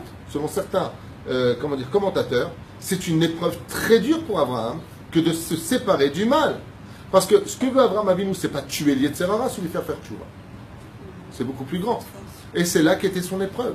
Donc des fois dans la vie, on va se retrouver face à des situations où, comme dit le Rav Dessler, très souvent tout ce qu'on a étudié, eh bien le Ramchal aussi dit ça, eh bien tu vas le retrouver dans ta vie face à l'épreuve. Ça veut dire, tu vas être face à quelqu'un, et là tu vas dire, non, excusez-moi, je préfère ne pas aller là-bas, il y a des gens qui sont de mauvaise influence. Par exemple, je voudrais vous poser une question simple. Vous avez une connaissance qui s'appelle poivreau. Un qui boit. Ça me rappelle la femme qui dit à son mari, son restaurant, et elle lui dit qu'est-ce que je suis heureuse avec toi. Qu'est-ce que je t'aime. Ça fait 25 ans que je te fréquente, que ma vie, chaque fois que je suis avec toi, change. Devient plus douce et sympathique. Le mari lui m'était complètement bourré. Hein. C'est le vin ou c'est toi qui parles? Il lui a dit, tais-toi, je parle avec la bouteille. Les Péroucha d'Avar, il y a des gens, ils sont bourrés. Et maintenant, ton mari, il est dans une période où il a besoin un petit peu de boire. Tu laisserais fréquenter ton mari? C'est là qu'est toute ton épreuve. Ça veut dire que des fois dans la vie, il faut être comme Déborah. On monte sur le cheval, quoi, une femme sur un cheval, ouais, on prend l'épée, une femme avec une épée, ouais, mais quand il n'y a pas d'homme, il faut bien qu'il y en ait un qui bouge. Déborah a eu son livre pour elle parce qu'elle a été une femme dans un moment où il n'y avait pas d'homme. C'est bien. J'ai perdu que dans la vie, des fois, il faut prendre les rênes de la vie. Et c'est ce que Dieu attend de toi, comme c'est marqué pour Moshe. Qui a dit à Moshe de casser les tables? Personne. C'est lui qui prend cette initiative. Ishar Korach, il a dit Dieu, kol hakavod pour ce que tu viens de faire. Il y a des moments dans la vie où la Torah de Moshe, pourquoi on dit Ishar Korach? Pourquoi que Dieu endurcisse ta force physique d'avoir fait une telle chose? Parce que c'est là que toute l'étude de l'homme intervient. C'est là. Non. Oui, à la limite, on juge l'autre en faisant ça. On ne le juge pas, on sauve. C'est-à-dire, faites très attention, c'est bien ce que tu viens de dire. C'est pas qu'on juge l'autre. Toi, sois un poivreau, va même sur l'Himalaya et bois 10 tonneaux de vin, Yatikou Ijik, et rajoute de l'alcool, de quoi? Du whisky, et finis avec de la boha si t'es tunisien. C'est pas là qu'est le problème. Le problème, c'est que je ne viens pas te juger, c'est que tu vas me pourrir ma vie. C'est pas la même chose. Ça veut dire que tant que moi, je fais des choses et que ce que tu fais ne me pourrit pas la vie, un libaya. Mais si ce que tu fais toi maintenant va me pourrir ma vie, ou ceux de mes enfants, ou ceux de ma famille, il y a un problème. Pourquoi il y a un problème? Prenons le cas par exemple de quelque chose que tu connais. Tu as des fois dans des familles, des gens qui font tchouva. Et l'autre côté de la famille n'a pas du tout fait tchouva. Tu vas Shabbat chez eux, et c'est toute la journée de la vulgarité, des mots mal élevés, et tu as tes enfants. Moi une fois j'étais en famille avec mes enfants, l'homme est chané, quelqu'un de ma famille a dit le mot ceci, puis tu me casses les machins. J'ai dit regarde, c'est pas compliqué, ou t'arrêtes de parler comme ça, ou je sors avec mes enfants. Tu me veux chez toi, c'est très simple. Chut, ferme ta bouche. Et ça s'est passé une fois aussi au restaurant avec quelqu'un, toujours avec ta famille. Ça, ils savent que quand tu es religieux, tu vois, encore 2 mots comme ça, je me lève et je m'en vais. Anilon Isha. Anilon Isha. Je reste pas. Pourquoi? Parce que la vulgarité, c'est un virus. À un tel degré, Rabbi Moshe m'avait dit, parler dans les toilettes, qui est un endroit tamé, à la base, c'est que quand tu sors une parole qui est la création, tu fais rentrer une mort. Tôt ou tard, tu diras une vulgarité parce que tu as parlé dans les toilettes. Bon, chose qu'on avait déjà vu ensemble. C'est pas interdit, minadine, de parler dans les toilettes. Aval évite de parler à un tel point. Rabbi Nachman écrit dans le Likutei Etzot, quand tu te trouves dans un endroit où il y a eu des Rechaïm, ne respire pas. Je répète ce que dit Rabbi Nachman. Rabbi Nachman, il dit des fois une personne peut devenir rachat parce qu'il a respiré dans une atmosphère de la Shonara. Dans Likutei Etzot, il dit ça. Ne respire pas, il te dit, pas parle. Ne fais pas ça. Pourquoi? La Neshima va te faire introduire dedans des virus d'une telle influence que toi, en rentrant à la maison, tu peux insulter ta femme. À que d'écart. De fréquenter des lieux qui soient propres, de fréquenter des gens qui soient bien. D'ailleurs, je m'excuse, mais pour l'instant, on a lu un petit peu, un peu chochotte l'histoire. Il n'y a pas un proverbe français qui dit ça en une phrase? Dis-moi qui tu fréquentes et je te dirai qui tu es. On n'a pas besoin de sortir de Sancy. Si. On rentre dans une parfumerie. Oui, mais ça c'est connu quand on rentre dans une parfumerie, on sent le Chanel 5 quand il n'y a rien là. Voilà. Et quand tu sors d'une porcherie, c'est qu'il y avait plein de Porsche. Top. Yallah. Il dit comme ça ici. Pourquoi Hachem il n'a pas sauvé directement Noé de l'influence de cette génération dépravée qui était la génération du déluge? Écoutez bien. Tevat Noazo Nishmera Arbera Kalida Kadosh Baruchu. Il lui a dit, mais du poids, ferme bien les choses, ferme la porte sur toi. Est-ce que ça a suffi? Il dit non. J'ai dû mettre de l'eau partout, parce que quand ça sent mauvais, il faut verser beaucoup d'eau. Il dit pour retirer l'influence, ouais, de la génération du déluge, il a fallu que Dieu lave toute l'atmosphère. Toute l'atmosphère était envahie sous les eaux brûlantes. Pourquoi Dieu a fait une chose pareille? Il a dit qu'il fallait simplement que je fasse un coup de sponja pour retirer toute l'influence. Et plus que ça, il dit que la teva de Noé, de Noach, elle était entourée de la Shekhinah. Pourquoi entourée de la Shekhinah? Il dit tout simplement pour protéger l'arche, que l'arche elle-même ne soit pas influencée de la médiocrité des gens de cette génération. Nous avons une paracha qui s'appelle Shelach Lecha, non, Beshalach, non, oui c'est Beshalach. D'accord? Je fais ce que je veux. Yaakov Avinu ala Beshalom, il envoie des anges pour aller chez Esav. Chachamim ils disent pourquoi il envoie des anges? Il a plein de serviteurs. Pourquoi il n'envoie pas ses fils? Réponse, il dit parce qu'il a eu peur qu'en envoyant ses fils, rien qu'au regard du rachat, qui était Esav, il n'en vient déjà à tomber dans la déchéance morale. Voilà ce qu'écrivent les Chachamim. Pourquoi il n'a pas envoyé des anges, il n'a pas envoyé des hommes? Il a dit je ne peux pas. Parce que nous avons un interdit de regarder le visage du rachat. Parce qu'un rachat, de son influence au niveau du visage, il peut se transmettre toute la touma qui est sur lui. En un seul instant. C'est pour ça que les tzadikim, quand tu vas les voir, ils font toujours comme ça. Ce n'est pas simplement de l'humilité. Ils se protègent. Alma, chez l'ouir et péné rachat. Ne vois pas le visage d'un rachat. Waouh! Atke d'écart. Il dit oui, ne regarde pas le visage d'un mort non plus. Comme il est mort, il est tamé, il peut t'influencer. Atke d'écart. Alors Yaakov Avinu, il envoie des anges, disent les Chachamim, parce que les anges ne sont pas influençables. Ils sont faits de feu, et lui, ses yeux sont faits de feu. La reine Zekenegedze Asa Hashem. La reine Amrou, Vani Barov Chazdecha Avu Beitecha Zo Ateva, comme c'est marqué à propos de Yaakov. Vous savez que Yaakov Avinu Alav Shalom dans la Torah c'est pas un livre d'histoire, c'est un livre de vie. Masa Avot Siman Labanim. Quand il arrive comme ça, chez Yaakov Avinu Alav Shalom, Eliezer au début, ensuite Yaakov il vient. Qu'est-ce qu'il lui dit à Eliezer quand il vient chercher une femme pour son maître Yitzhak? Qu'est-ce qu'il lui dit? Betuel et Lavan. Bo, Beruch Hashem, qui piniti et abayit. Viens, toi, béni de Dieu, car j'ai vidé la maison. Les Chachamim, ils disent, quand Eliezer est arrivé avec ses Gemalim, ils ont dû sortir toute la Avodazara. Toute la Avodazara. Il dit pourquoi? Il dit parce que la Avodazara aurait pu influencer sur Chazve Shalom la Déa d'Eliezer. C'est des statues. Oui, mais ils lui ont donné une énergie d'être soi-disant un dieu. Et ça a pu influencer. Mashma Mikan que Eliezer a refusé de rentrer dans la maison tant qu'il y avait d'Avodazara. Le pire de l'histoire, c'est pas ça. Le pire de l'histoire, c'est que quand on vient en Eretz Israël, qu'est-ce qu'on doit faire d'Avodazara? Quel est le digne d'une Avodazara? Qu'est-ce qu'on fait de l'Avodazara? On doit la brûler. Brûler comme la crème. On doit brûler l'Avodazara. Pourquoi tu veux la brûler? Pourquoi tu brûles de l'Avodazara? Il dit parce qu'il ne faut même pas que vive une seule molécule. Veni adugma nora'a ve'ayom. Les enfants d'Israël sont en Égypte. 210 ans d'esclavage. Ils sortent d'Égypte après les 10 plaies. Des miracles incommensurables. À un tel point que les pires Égyptiens disent Dieu existe. Etzba Elokim I.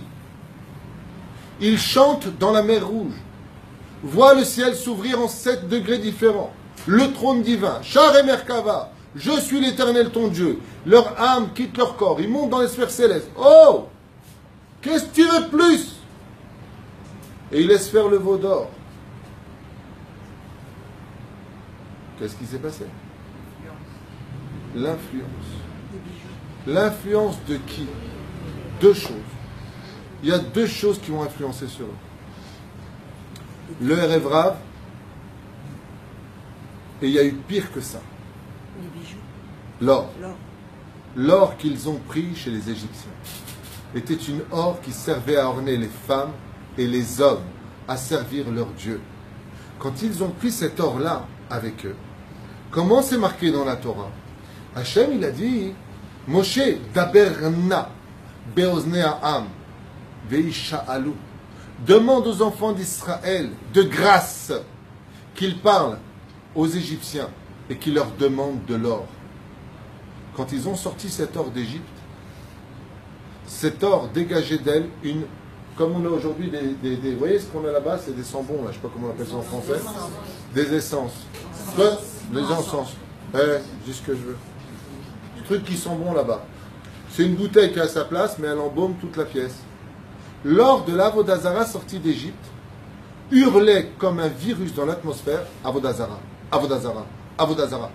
Mais je ne comprends pas, tu as eu la Torah, tu fais une chose pareille, tu laisses faire de l'Avodazara.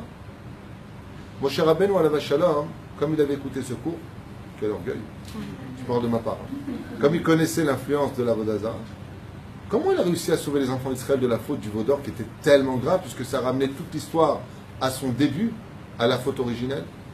Il a dit à Hachem, oh Hachem, pas de problème. Tu veux détruire le peuple parce qu'il a fait une telle avéra, j'accepte, mais à une condition. Que tu prends la responsabilité toi aussi de la faute du veau d'or. C'est-à-dire que si tu accuses les enfants d'Israël, j'ai pas de problème. Seulement tu oublies un détail qui, Ribono Shel Olam, qui tu n'oublies rien, c'est une façon de parler.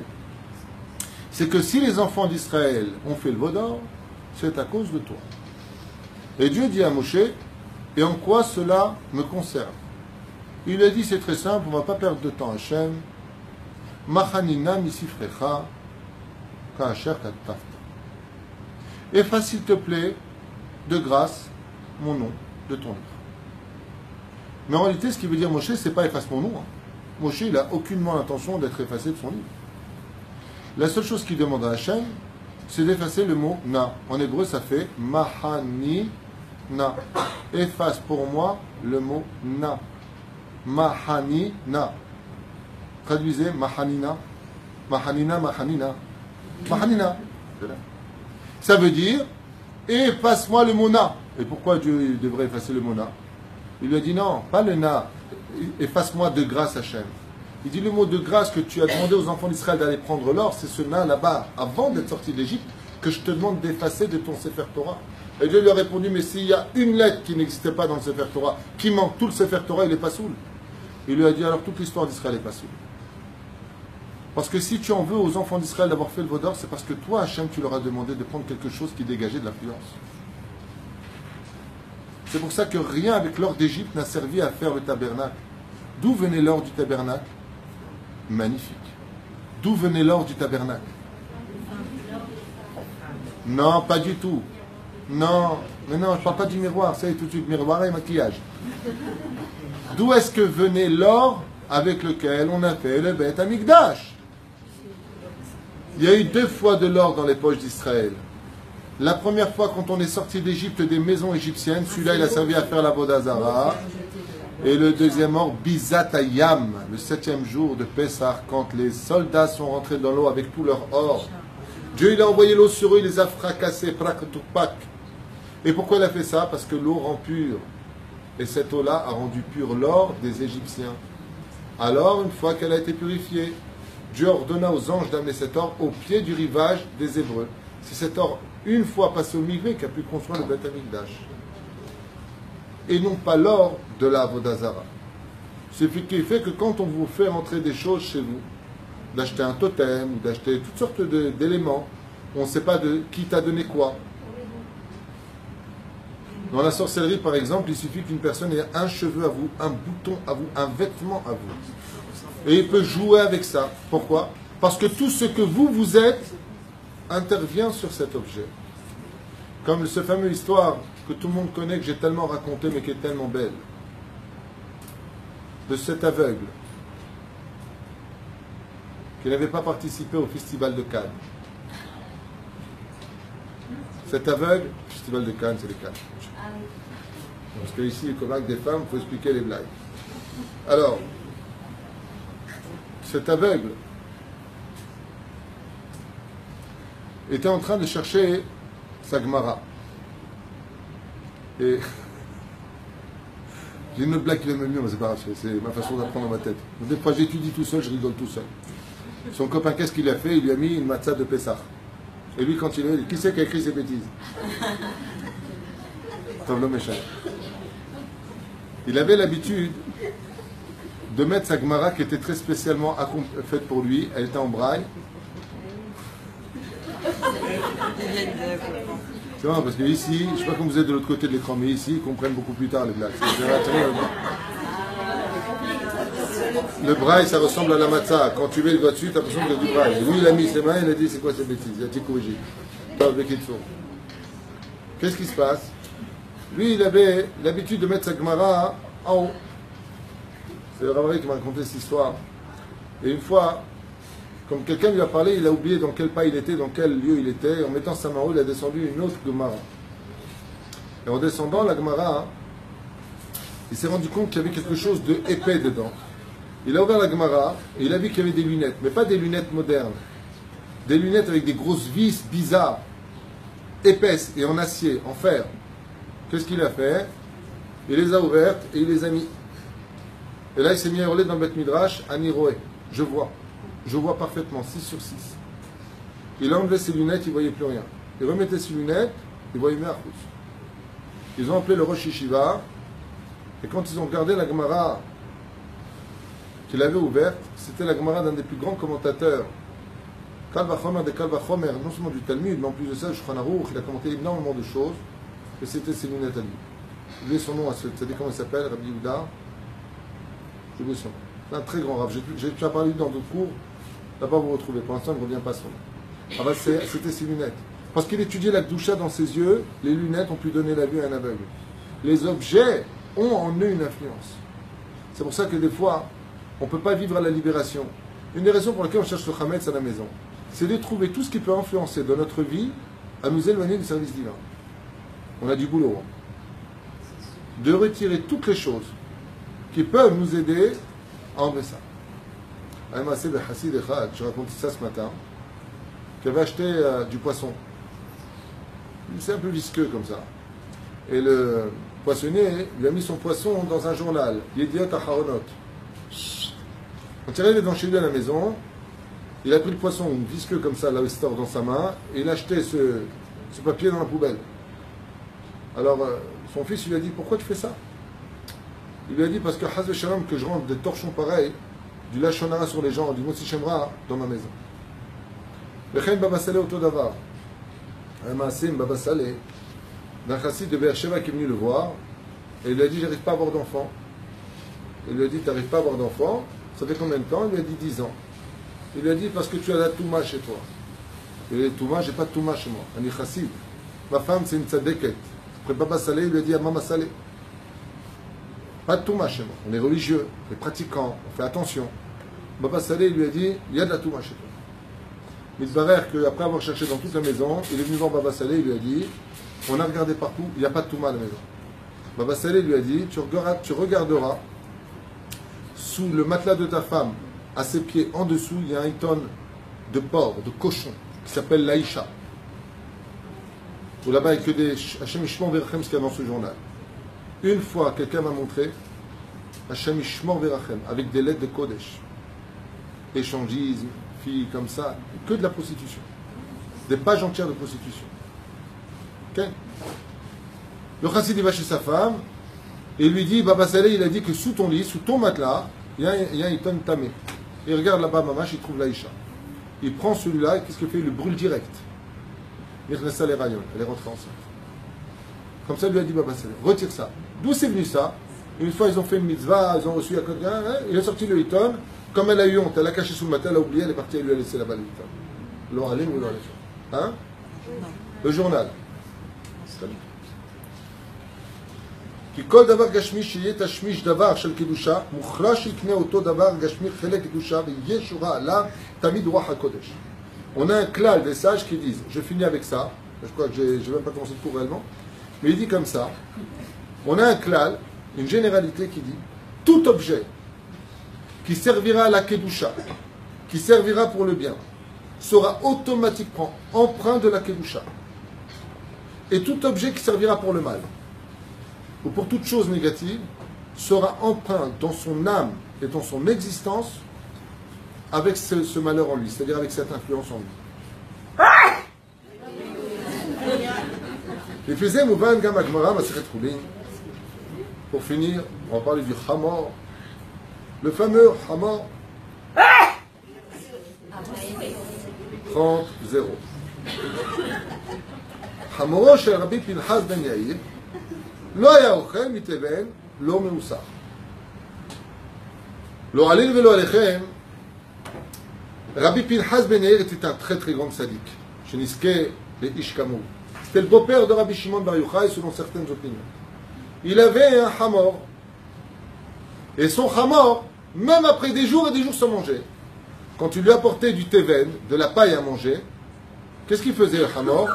Il regardait la paille, il partait 3 pas en arrière, il se retournait, il ne voulait pas regarder, il crève de faim. Alors ils ont appelé une fois Rabbi Pinchas ben Yair, et ils lui ont dit, pourquoi ton âne, il ne mange pas la paille? Il lui a dit, vous avez prélevé le maaser là-dessus? Vous avez prélevé le maaser? Il lui a dit, là.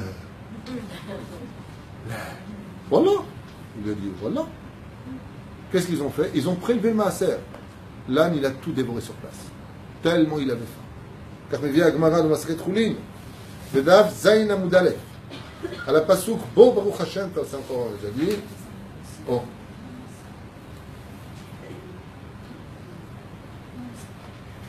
Oh, ça c'est très beau. Il pose une question, il dit, comment se fait-il que les petits-fils de Moshe Rabbeinu, une fois rentrés en Israël, comme c'est marqué dans Baba Batra, Kouftet Amud Bet, ont fait de la Vodazara? Les petits-fils de Moshe Rabbeinu. On n'est pas parti loin. Parce qu'ils ont grandi dans la maison de Yétro, et que Yétro est un grand prêtre d'Avodazara, et qu'il y avait encore des objets qui influençaient. Lui, il a fait tchouva, seulement il y avait encore des objets qui influençaient. Kachmevim Po, qui c'est qui ramène ça, le Rav Dessler? C'est la référence. Il ramène comme ça. Yitro aya obed Avodazara, Gadol, c'était un grand prêtre d'Avodazara. Et Moshe Rabbeinu, il a laissé ses enfants grandir là-bas. C'était considéré pour Moshe Rabbeinu comme s'il avait le fait d'avoir laissé grandir ses enfants. Yétro, il a fait tchouva après. Mais à cette période-là, il faisait Avodazara. Il dit le fait qu'il ait laissé grandir ses enfants là-bas, c'est comme s'il les avait déjà condamnés à être Avodazara. C'est marqué ça. Hein? Bah, c'est dur, j'y peux rien. Tu veux que je change la Torah? Pour nous, dans la vie de tous les jours.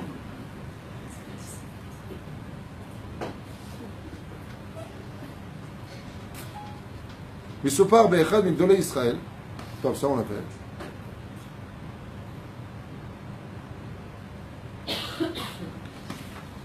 Ouais, il est tard. On va s'arrêter là. Ouais, comment on fait? Et comment ça on fait? Moralité de l'histoire. L'influence est un virus dont on a intérêt à faire très attention. Rabbi Nachman nous a dit ne respire pas dans un endroit qui est tamé. Parce que ton effet sera automatiquement empreint de cela. Ne t'assois pas sur une chaise à un tel degré qu'à l'époque du Beth Amikdash, une femme qui était nida ne pouvait pas s'asseoir sur sa chaise quand elle s'était levée. Pas comme aujourd'hui. Pourquoi? Parce que la touma de sa nida influençait sur toi, te rendait toi-même tanné.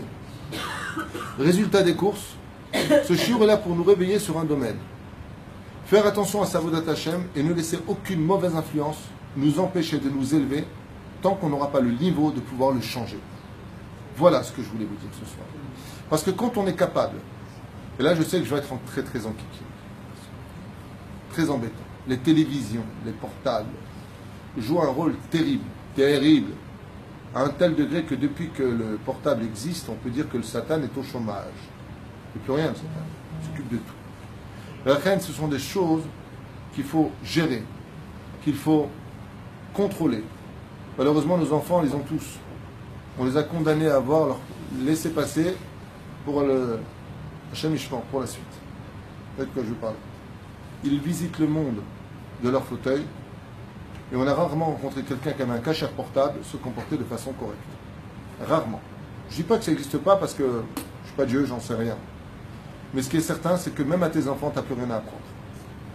L'arbre de la connaissance du bien et du mal, en parlant de Facebook, d'ailleurs, de Rachagav, je rappelle que j'ai un portable caché, grâce à Dieu, et que je n'ai pas Facebook et je ne regarde pas Facebook, c'est ma femme qui reçoit toutes les questions et auxquelles je réponds, en général.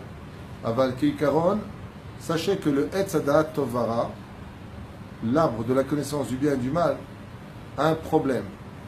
Le bien et le mal ne sont que le bien. à la condition où tu sais que le mal, c'est le mal et le bien, c'est le bien. Et comme j'en ai fait un cours récemment, le drame de notre génération, c'est que nous ne sommes plus capables de comprendre que le mal, c'est le mal et que le bien, c'est le bien. À tel point que quand quelqu'un fait du lachon hara, tu dis arrête, je parle, t'es fou quoi. Je sais, mais tu fais du lachon hara quoi. Tu fais du lachon hara. Oui, mais je parle. Quand tu as un problème, tu n'es pas content, tu t'en vas. Ben, je m'en vais parce que tu fais du lachon hara. Normalement, avant, quand tu disais à une personne, ce que tu fais, c'est de la calomnie, ah bon, mince, excuse-moi, bon, c'est pas ce que je voulais dire, mais aujourd'hui, c'est mais t'es pas content, t'as qu'à partir. Quand tu dis à une fille qui a une jupe courte, c'est pas joli, couvre-toi. Moi, à mon époque, pourtant, je suis pas tellement vieux. À mon époque, quand une fille avait une jupe courte, on disait, couvre-toi, c'est honteux. La fille, elle avait honte. Oh là là, excuse-moi, je ne savais pas qui venait. Elle se levait vite. Non, maman, j'étais juste de passage dans la. Aujourd'hui, elle te regarde, elle te dit, mais pourquoi je me suis parti m'épiler? Pour qui je bronze? Pour qu'on me regarde, quoi. C'est-à-dire, tu dis à une fille aujourd'hui qui n'est pas pudique, t'es pas pudique, elle comprend même pas ce que tu veux chez elle. Sachez-le. C'est-à-dire que c'est dans les mœurs d'être. C'est l'influence aussi. Eh bien, tu viens de dire le mot, j'attendais que vous le disiez, c'est l'influence. Tu viens de dire le mot-clé, c'est l'influence. Quand tu as des jeunes filles, par exemple, qui ont été éduquées par des parents magnifiques, Torah, mitzvot, masim, tovi, machin, tu vois, la fille, elle revient, jupe courte, insolente, et la totale. C'est l'influence. C'est-à-dire que le lieu, l'endroit où elle va aller, les gens avec qui elle va parler, moi j'ai connu une histoire en tant que prof à l'époque. À l'époque, en Israël, je te parle de ça, il y a très très longtemps, 90, j'étais prof à côté de Netivot. Et je me rappelle qu'avant entendu des discussions qui m'avaient beaucoup choqué. Il y avait un garçon qui avait beaucoup de respect pour son père et sa mère. Et il y a un gosse à côté qui lui dit, mais aujourd'hui on ne respecte plus nos parents. Mais ne te laisse pas avoir. Mais si péta, t'appelles la police, on est protégé. Je ne sais pas si vous entendez. Ce que je vous dis, c'est aussi en France, aux États-Unis et ailleurs. Hein, ne voyez pas Israël. En Israël, il y a une très belle éducation grâce à Dieu. Et il y a une éducation aussi défaillante, comme en France. C'était un petit peu les délires avec ces comparaisons à deux balles. Il y a du bon et du mauvais partout. Seulement ici, on est chez nous, c'est toute la différence. Le but aujourd'hui, c'est de se protéger. Si cette paracha, le Rav Eliyahu Pinchasi, qui a écrit tout ce que je viens de vous dire pratiquement, en a fait un chef-d'œuvre, c'est pour nous dire que la Avodat Hashem ne peut s'accomplir que quand d'abord tu accomplis, il mène à mili. D'abord, il faut que toi, tu fasses attention. Parce que tes enfants, ils sont dépendants de toi. Je vais raconter quand mon fils a eu sa fille. Que Dieu bénisse. Elle s'appelle Noah. On a Noah Douraliana. Mon fils m'a dit, comme ça, sur le parking, avant de partir, il m'a dit, ah bah, ça fait longtemps que tu enseignes l'éducation, tu nous as bien éduqués, je reprends ces mots, hein, je ne me vante pas. Donne-moi un bon conseil pour ma fille qui vient de naître. Et il tenait sa fille dans les bras, je lui ai dit, mon fils, tout comme tu tiens ta fille dans tes bras, tu tiens son monde futur dans tes bras. Et après, Clara Mollet, il m'a dit, je ne pouvais pas avoir mieux comme enseignement. Quand tu tiens ton bébé dans les bras, tu tiens son monde futur dans les bras. Fais attention où tu vas le mettre. Et c'est toujours pareil avec les mamans.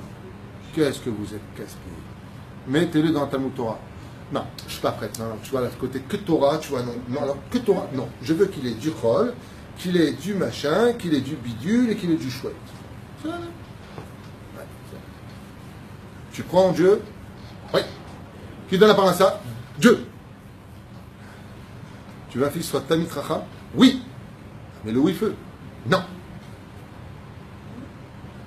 Franchement, j'ai un problème avec les gens qui ne vivent pas leur Torah.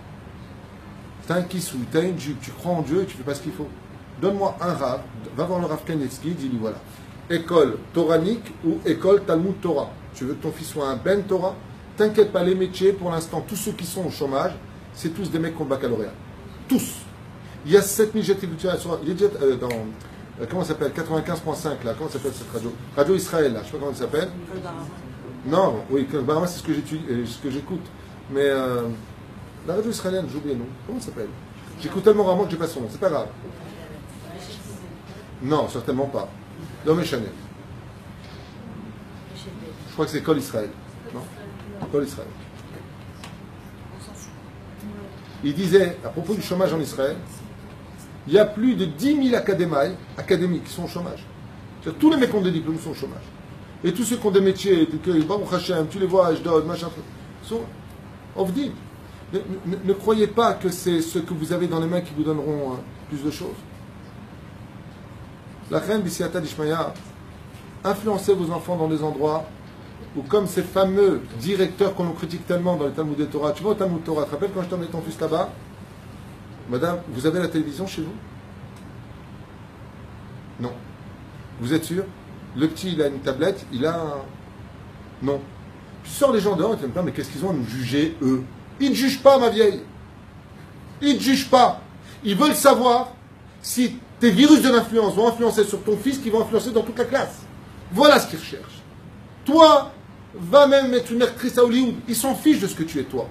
Ils veulent simplement savoir, dans la responsabilité de l'éducation de 400 élèves, ou 300 élèves, ou 200 élèves dans leur école, s'il y a quelque chose chez toi qui ne va pas aller. Alors, qu'est-ce qu'on fait, nous, psychologiquement?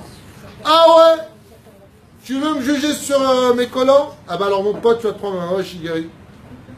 Alors, mon pote, vous, les religieux. Et hop, on commence à chercher les défauts. Ah ben, entre nous.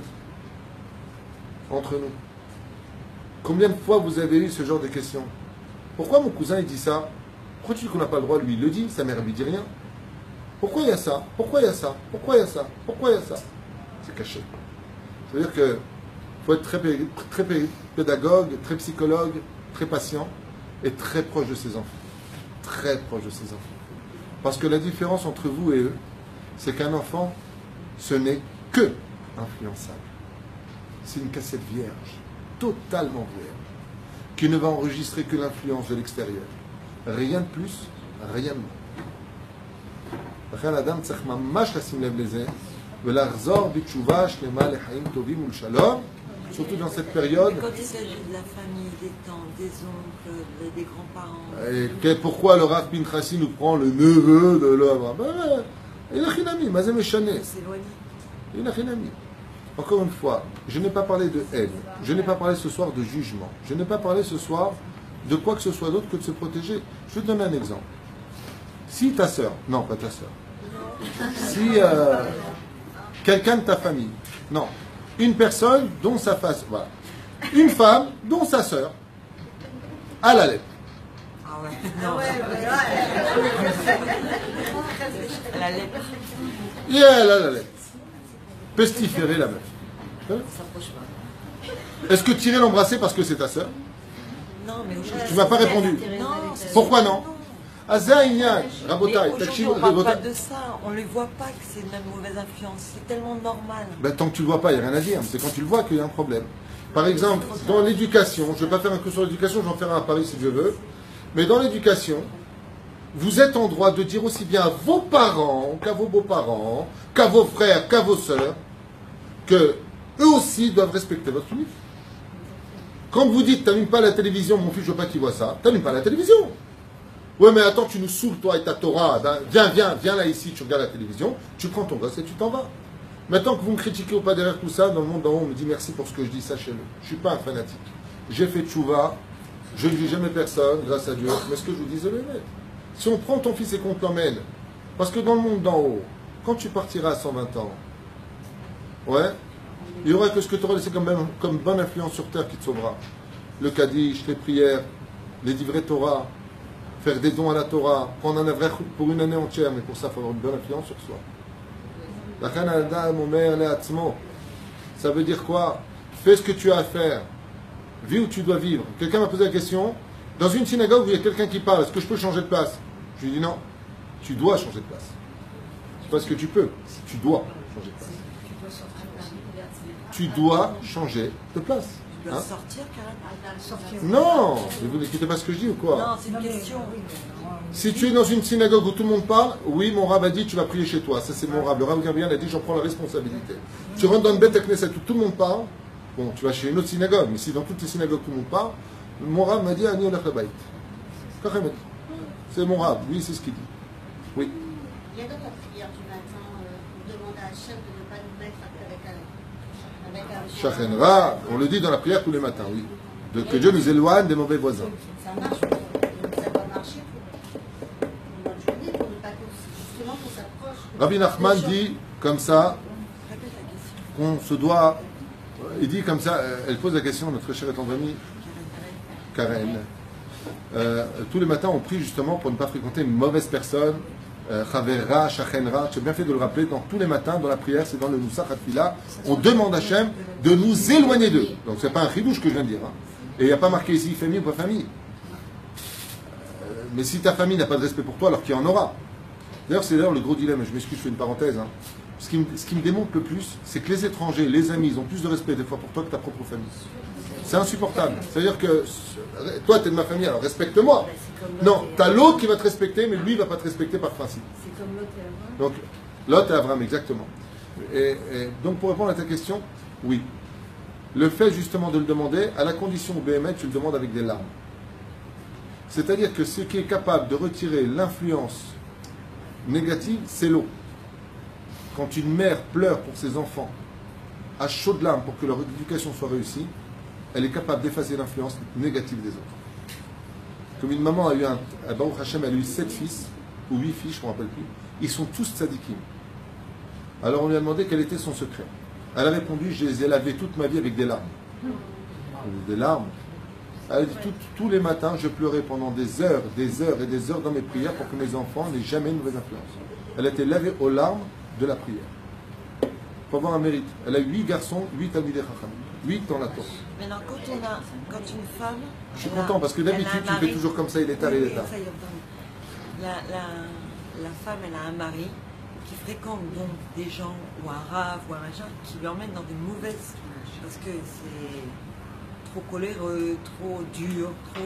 Si une femme, ta question, a un mari qui fréquente, par exemple, un rave coléreux, de mauvaises influences, qui ne tient même pas compte de la situation familiale, de la fragilité du couple, que ça va beaucoup trop vite et qu'il est extrêmement dur, il est évident que dans ce cas-là, ils se doivent d'aller voir un Talmid Chacham, le couple se doit d'avoir un Talmid Chacham. Ne pas aller voir ce rave-là, c'est évident, parce que la femme risquerait de se faire emballer des gages. Ouais. Mais dans ce cas-là, il faut aller voir un Talmid Chacham. Il faut aller voir le Rav Shlomo Amar, il faut aller voir une pointure en Torah. Et le Talmid Chacham va écouter les 2 thèses, va demander qui est ce Rav, qu'est-ce qu'il a enseigné pour que vous ayez peur de lui ou pour qu'il y ait telle et telle chose, et c'est au Rav d'agir. Et à son niveau à lui, il pourra influencer, peut-être Moshe d'Israël. Dans ce cas-là, il faut vraiment, et tu as raison de le dire, surtout qu'il y a beaucoup de charlatans aussi qui sont passés pour des rabbinim. Il y en a beaucoup, j'ai entendu beaucoup d'histoires de gens qui ont fait faire des choses terribles, qui ont séparé des couples, et voilà, il y en a. Je ne dis pas qu'il n'y en a pas, il y en a. Mais dans ce cas-là, il faut aller voir, même à la Rabbanout, au Beddin, on peut aller au Beddin et exprimer ses craintes, où le Rav, s'il est Rav ou s'il ne l'est pas, de toute façon sera convoqué. Et il devra donner des comptes sur ses enseignements et sur sa façon d'avoir agi vis-à-vis du couple. Voilà. Mais en général, le vrai problème, c'est pas le Rav. C'est le mari. Encore une fois, c'est marrant parce que tu poses une question qui revient en premier. Il y a des gens, ils ne veulent pas changer de Rav. Ce Rav-là, il a détruit la vie d'un couple, si c'était le cas du Rav. Je ne pense pas qu'il y ait des rabbinim qui font ça entre nous. Des vrais rabbinim, je ne pense pas. Des charlatans, c'est certainement leur but, parce que ce qu'ils veulent, c'est l'oseille des gens. Donc, ils vont certainement agir. Mais un vrai Talmid Chacham, c'est évident que si la femme, elle vient le voir, et moi d'ailleurs, je suis assez effaré quand j'entends des femmes qui m'appellent avec des problèmes comme ça, je dis, mais vous avez été voir son Rav? Mais son Rav, même pas pour recevoir. Madame, vous êtes une femme, vous devez l'écouter. C'est évident que pour moi, ce ne sont pas des rabbinim, parce que s'ils ne sont pas capables d'entendre de son cloche, c'est qu'eux-mêmes sont de grandes cloches. Kipchuto. Et je répète devant ce Beth Midrash, ce sont de grandes cloches qui auraient mieux fait d'être cordonniers au lieu d'enseigner la Torah. L'assaut. Aime d'avoir casé. Moi, je me souviens que quand des gens ont fait tchouva dans ce Beth Midrash, je finirai avec ça pour ce soir, d'ailleurs, je le dis à vous, puisque Caroline Abécassis était venue me voir avec des menaces ici, quand son mari a fait tchouva. Je suppose qu'elle doit regarder le cours. Pas des menaces, mais elle est venue me voir pas contente. Il ne faut pas énerver Caroline Abécassis, je vous le dis. Son mari est venu ici, il est venu au cours, il a vachement accroché, il voulait être constamment en face de moi, il me regardait, j'écoute, je suis marié, tu peux me regarder comme ça ta journée. Et puis d'un coup, le mec, il met Rachir Rabinoutam, il vient tous les jours au matin, pa. Elle débarque comme ça, elle me dit hey, c'est vous, Rav Twitou? Je dis, ça dépend qui vous êtes. Elle me dit moi je suis la femme de Nissim. Je dis, ouais. Et alors? Je peux vous parler? Pour aller. Comme me dit mon frère, mieux vaut avoir affaire à 10 hommes qu'à une femme. Je dis, je vous écoute. Il me dit, écoutez, vous n'avez pas commencé à vous initier dans la vie privée de mon mari et moi, comment on doit manger, comment on doit boire, si on fait des brachot. On n'en est pas là du tout, du tout, du tout. Ok? Je dis, ok. Hey! Je fais un deal. J'écoute. Vous me demandez, hein? Si votre mari n'améliore pas votre vie de couple, s'il ne change pas dans la bonne direction, je vous donne ma parole qu'il n'aura pas le droit de mettre les pieds dans ce midrash. Parce que la Torah ne doit qu'embellir la vie des autres, pas la pourrir. Donc si, chas v'shalom, vous fréquentez des rabbanim qui font des maris, des flics, qui se permettent de juger d'un coup tout le monde, qui font des réflexions à tout le monde, c'est pas chez un rav qui vont étudier, je vous l'affirme. C'est un ouvrier du Satan qui leur parle. De toute façon, si on en est là, c'est à cause de toi, t'es qu'une goya. De toute façon, regarde comment tu t'habilles. La parnassa, c'est à cause de toi. De toute façon, si le petit il est malade, t'arrêtes pas de parler. D'un coup, les mecs, ils se prennent pour Dieu.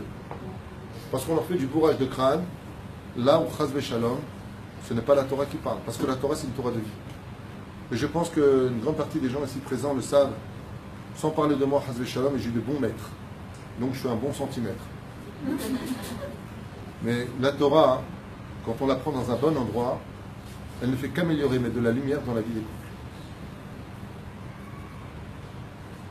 Faites très attention à ça. Il y a beaucoup de fous, il y a beaucoup de midatadin. Et si les Gdolei Hador nous apprennent que divrei noam nitna Torah, la Torah c'est divrei noam, c'est dans la pureté. Dans... Une fois il y a une femme qui me demande, mais je vais mettre le kissouille. Je lui dis, t'as pas encore le mérite, pour qui tu te prends? On m'a dit, alors là j'aurais tout attendu sauf ça. Mais tu sais ce que c'est de mettre le kissouille?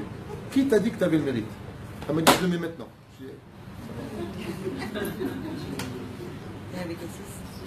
C'était avec Assis. Anashim, Baot. Je me rappelle quand on avait ce Beth Midrash, c'était bondé de monde. La majeure partie des femmes qui avaient débarqué ici, je ne sais pas si tu te rappelles, c'était avec nous Linda et Sandrine et vous étiez là. Elles sont venues à Histor, pas de sniout, pantalon. Est-ce qu'une seule fois je vous ai dit de changer? Jamais.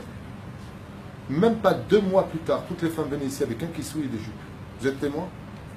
Je n'aurais jamais demandé de le faire. Seulement j'ai enseigné une Torah d'amour, une Torah qui rapproche, et les gens le font de même. Lequel? Lequel? Ne volez pas à l'autre le plus beau cadeau que Dieu a fait de nous, le libre arbitre. Mais par contre, montrez au libre arbitre qu'il existe autre chose que le monde, terre à terre, dans lequel ils vivent. La reine Bezrat Hashem, il faut dans ce cas-là aller voir un chacham, que le mari respecte, que le mari a des comptes, et on lui dit voilà, moi je ne vais pas rentrer en guerre contre toi, on va avoir un grand Torah, ce qu'il dit j'accepte, mais à une condition, parce que s'il va avoir un grand Torah, il te laissera parler, il dira aux gens il n'y a pas de problème, un Talmid Chacham c'est celui qui sait écouter les deux sons cloches, et qui a pour même mesure la souffrance d'une femme comme la souffrance d'un homme. Elle n'a pas casé que la femme, c'est pas un torchon de femme. La reine Bezrat Hashem, le Talmid Chacham, Elit Hashem, surtout que tout le but de la Torah, c'est si Kal Vachomer de Kal Vachomer, vivre en famille, en société, a plus forte raison de vivre en famille. Voilà. Une maison qui brille, qui sent bon, qui a de la lumière, il y a du respect à l'intérieur, il y a de l'amour. Baruch Hashem, Ishtabar, Vitalesh Molahad. Alors c'est une maison qui brille. C'est une maison qui est magnifique. Hein? Comme j'ai écrit tout à l'heure à ma femme, j'ai envoyé un message.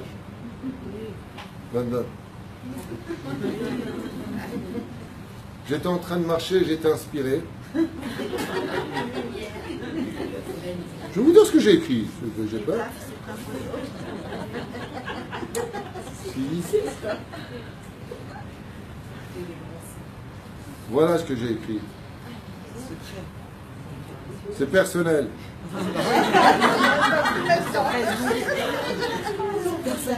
C'est personnel. Je fais une photo de moi et d'elle qui nous regardons. Et à ce moment-là, je marque dessus, parce que c'est un regard, c'est de moi. L'amour est un regard qui lit dans l'âme de celui que l'on désire.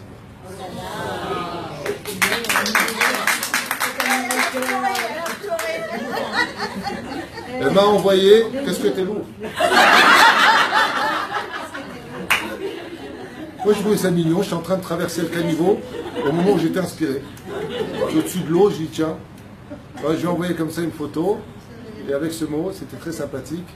Aval Bezrat Hashem, et c'est ce que je vous souhaite dans toutes vos demeures, dans toutes vos familles pour le peuple d'Israël. Surtout dans cette génération, tous les Gdoléadors le disent, tous les grands Torah le disent. Seule une Torah de vie, de sourire, d'atmosphère, de fnin, kiffer la vie. Elle est déjà tellement dure. Kiffer. Tu peux dire à l'autre, par exemple, moi je te ferai comme pas, tu es trop lourd. Je suis pas obligé d'insulter, je plaisante. Hein, mais voilà. Soyez malin. Non, il ne peut pas venir avec toi aujourd'hui, mais demain, la semaine prochaine, tu reviens, il peut être blinéder. Maintenant, je dois partir avec lui. Pas obligé de lui dire, il n'y a pas avec toi. Toi, tu pues. Ni tu lui dis ce qu'il est, ni tu dis que tu ne viens pas le juger, chazé shalom. Aval de l'autre côté, Gurota, Verabotai, protégez vos enfants, protégez vos maris.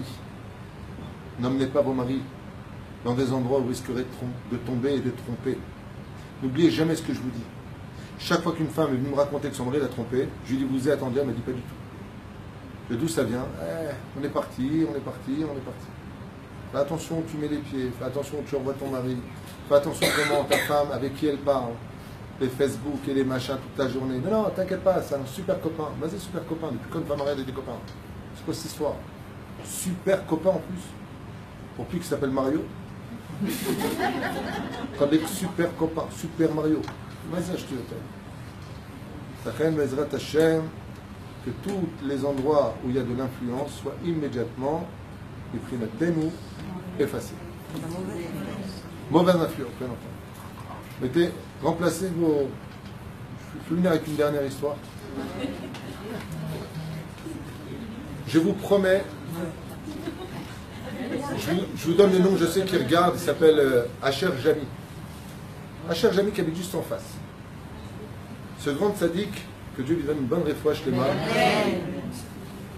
que j'aime beaucoup d'ailleurs, lui et sa femme si courageuse, vient me voir il y a à peu près 5 ans et demi de ça, et il me dit, j'ai un problème, Rabbi David, mon fils ne dort pas toute la nuit, et il me dit qu'il voit des choses dans la chambre.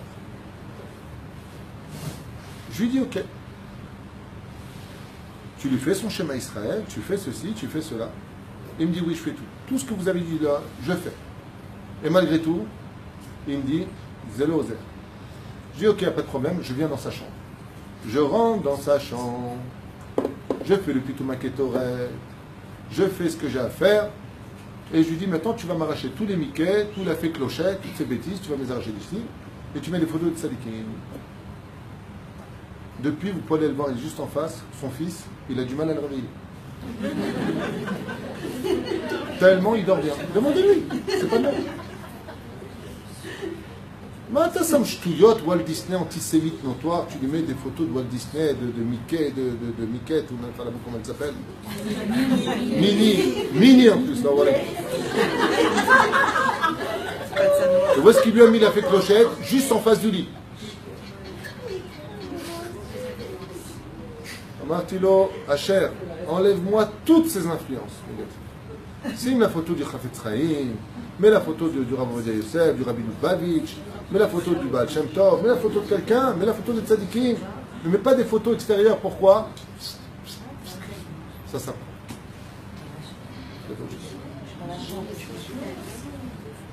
Vous ne pouvez pas savoir. Et je vous livre un dernier secret qui est écrit dans le livre Sod HaHashmal. Je vous livre un dernier secret. Ce que je vous livre, on l'avait étudié sur le monde de la Sniout, je ne sais pas si tu te rappelles Frédéric, avec le Sod HaHashmal. Comment est-ce que Pharaon il a puisé toute l'énergie du peuple d'Israël pour les faire descendre au 49e degré de Touma? Est-ce que tu te rappelles du cours? Il avait... Oui, dis-le. Il avait fait une gravure de la beauté de Sarah qu'il a mis juste en face de son lit. Et qu'est-ce qu'il faisait?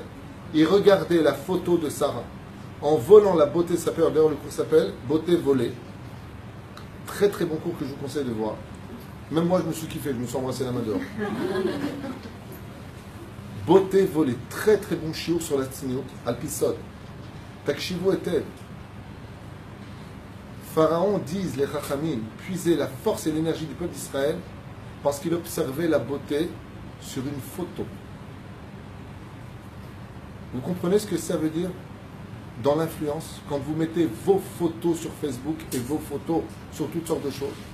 les gens qui vous regardent puisent votre énergie, sachez-le. Regardez ce cours là-bas, j'explique ça de façon fine. Ne prenez pas la vie à la légère. Chez Lachem, Erev Tov, en rangeant toute cette salle. Toda Rabba.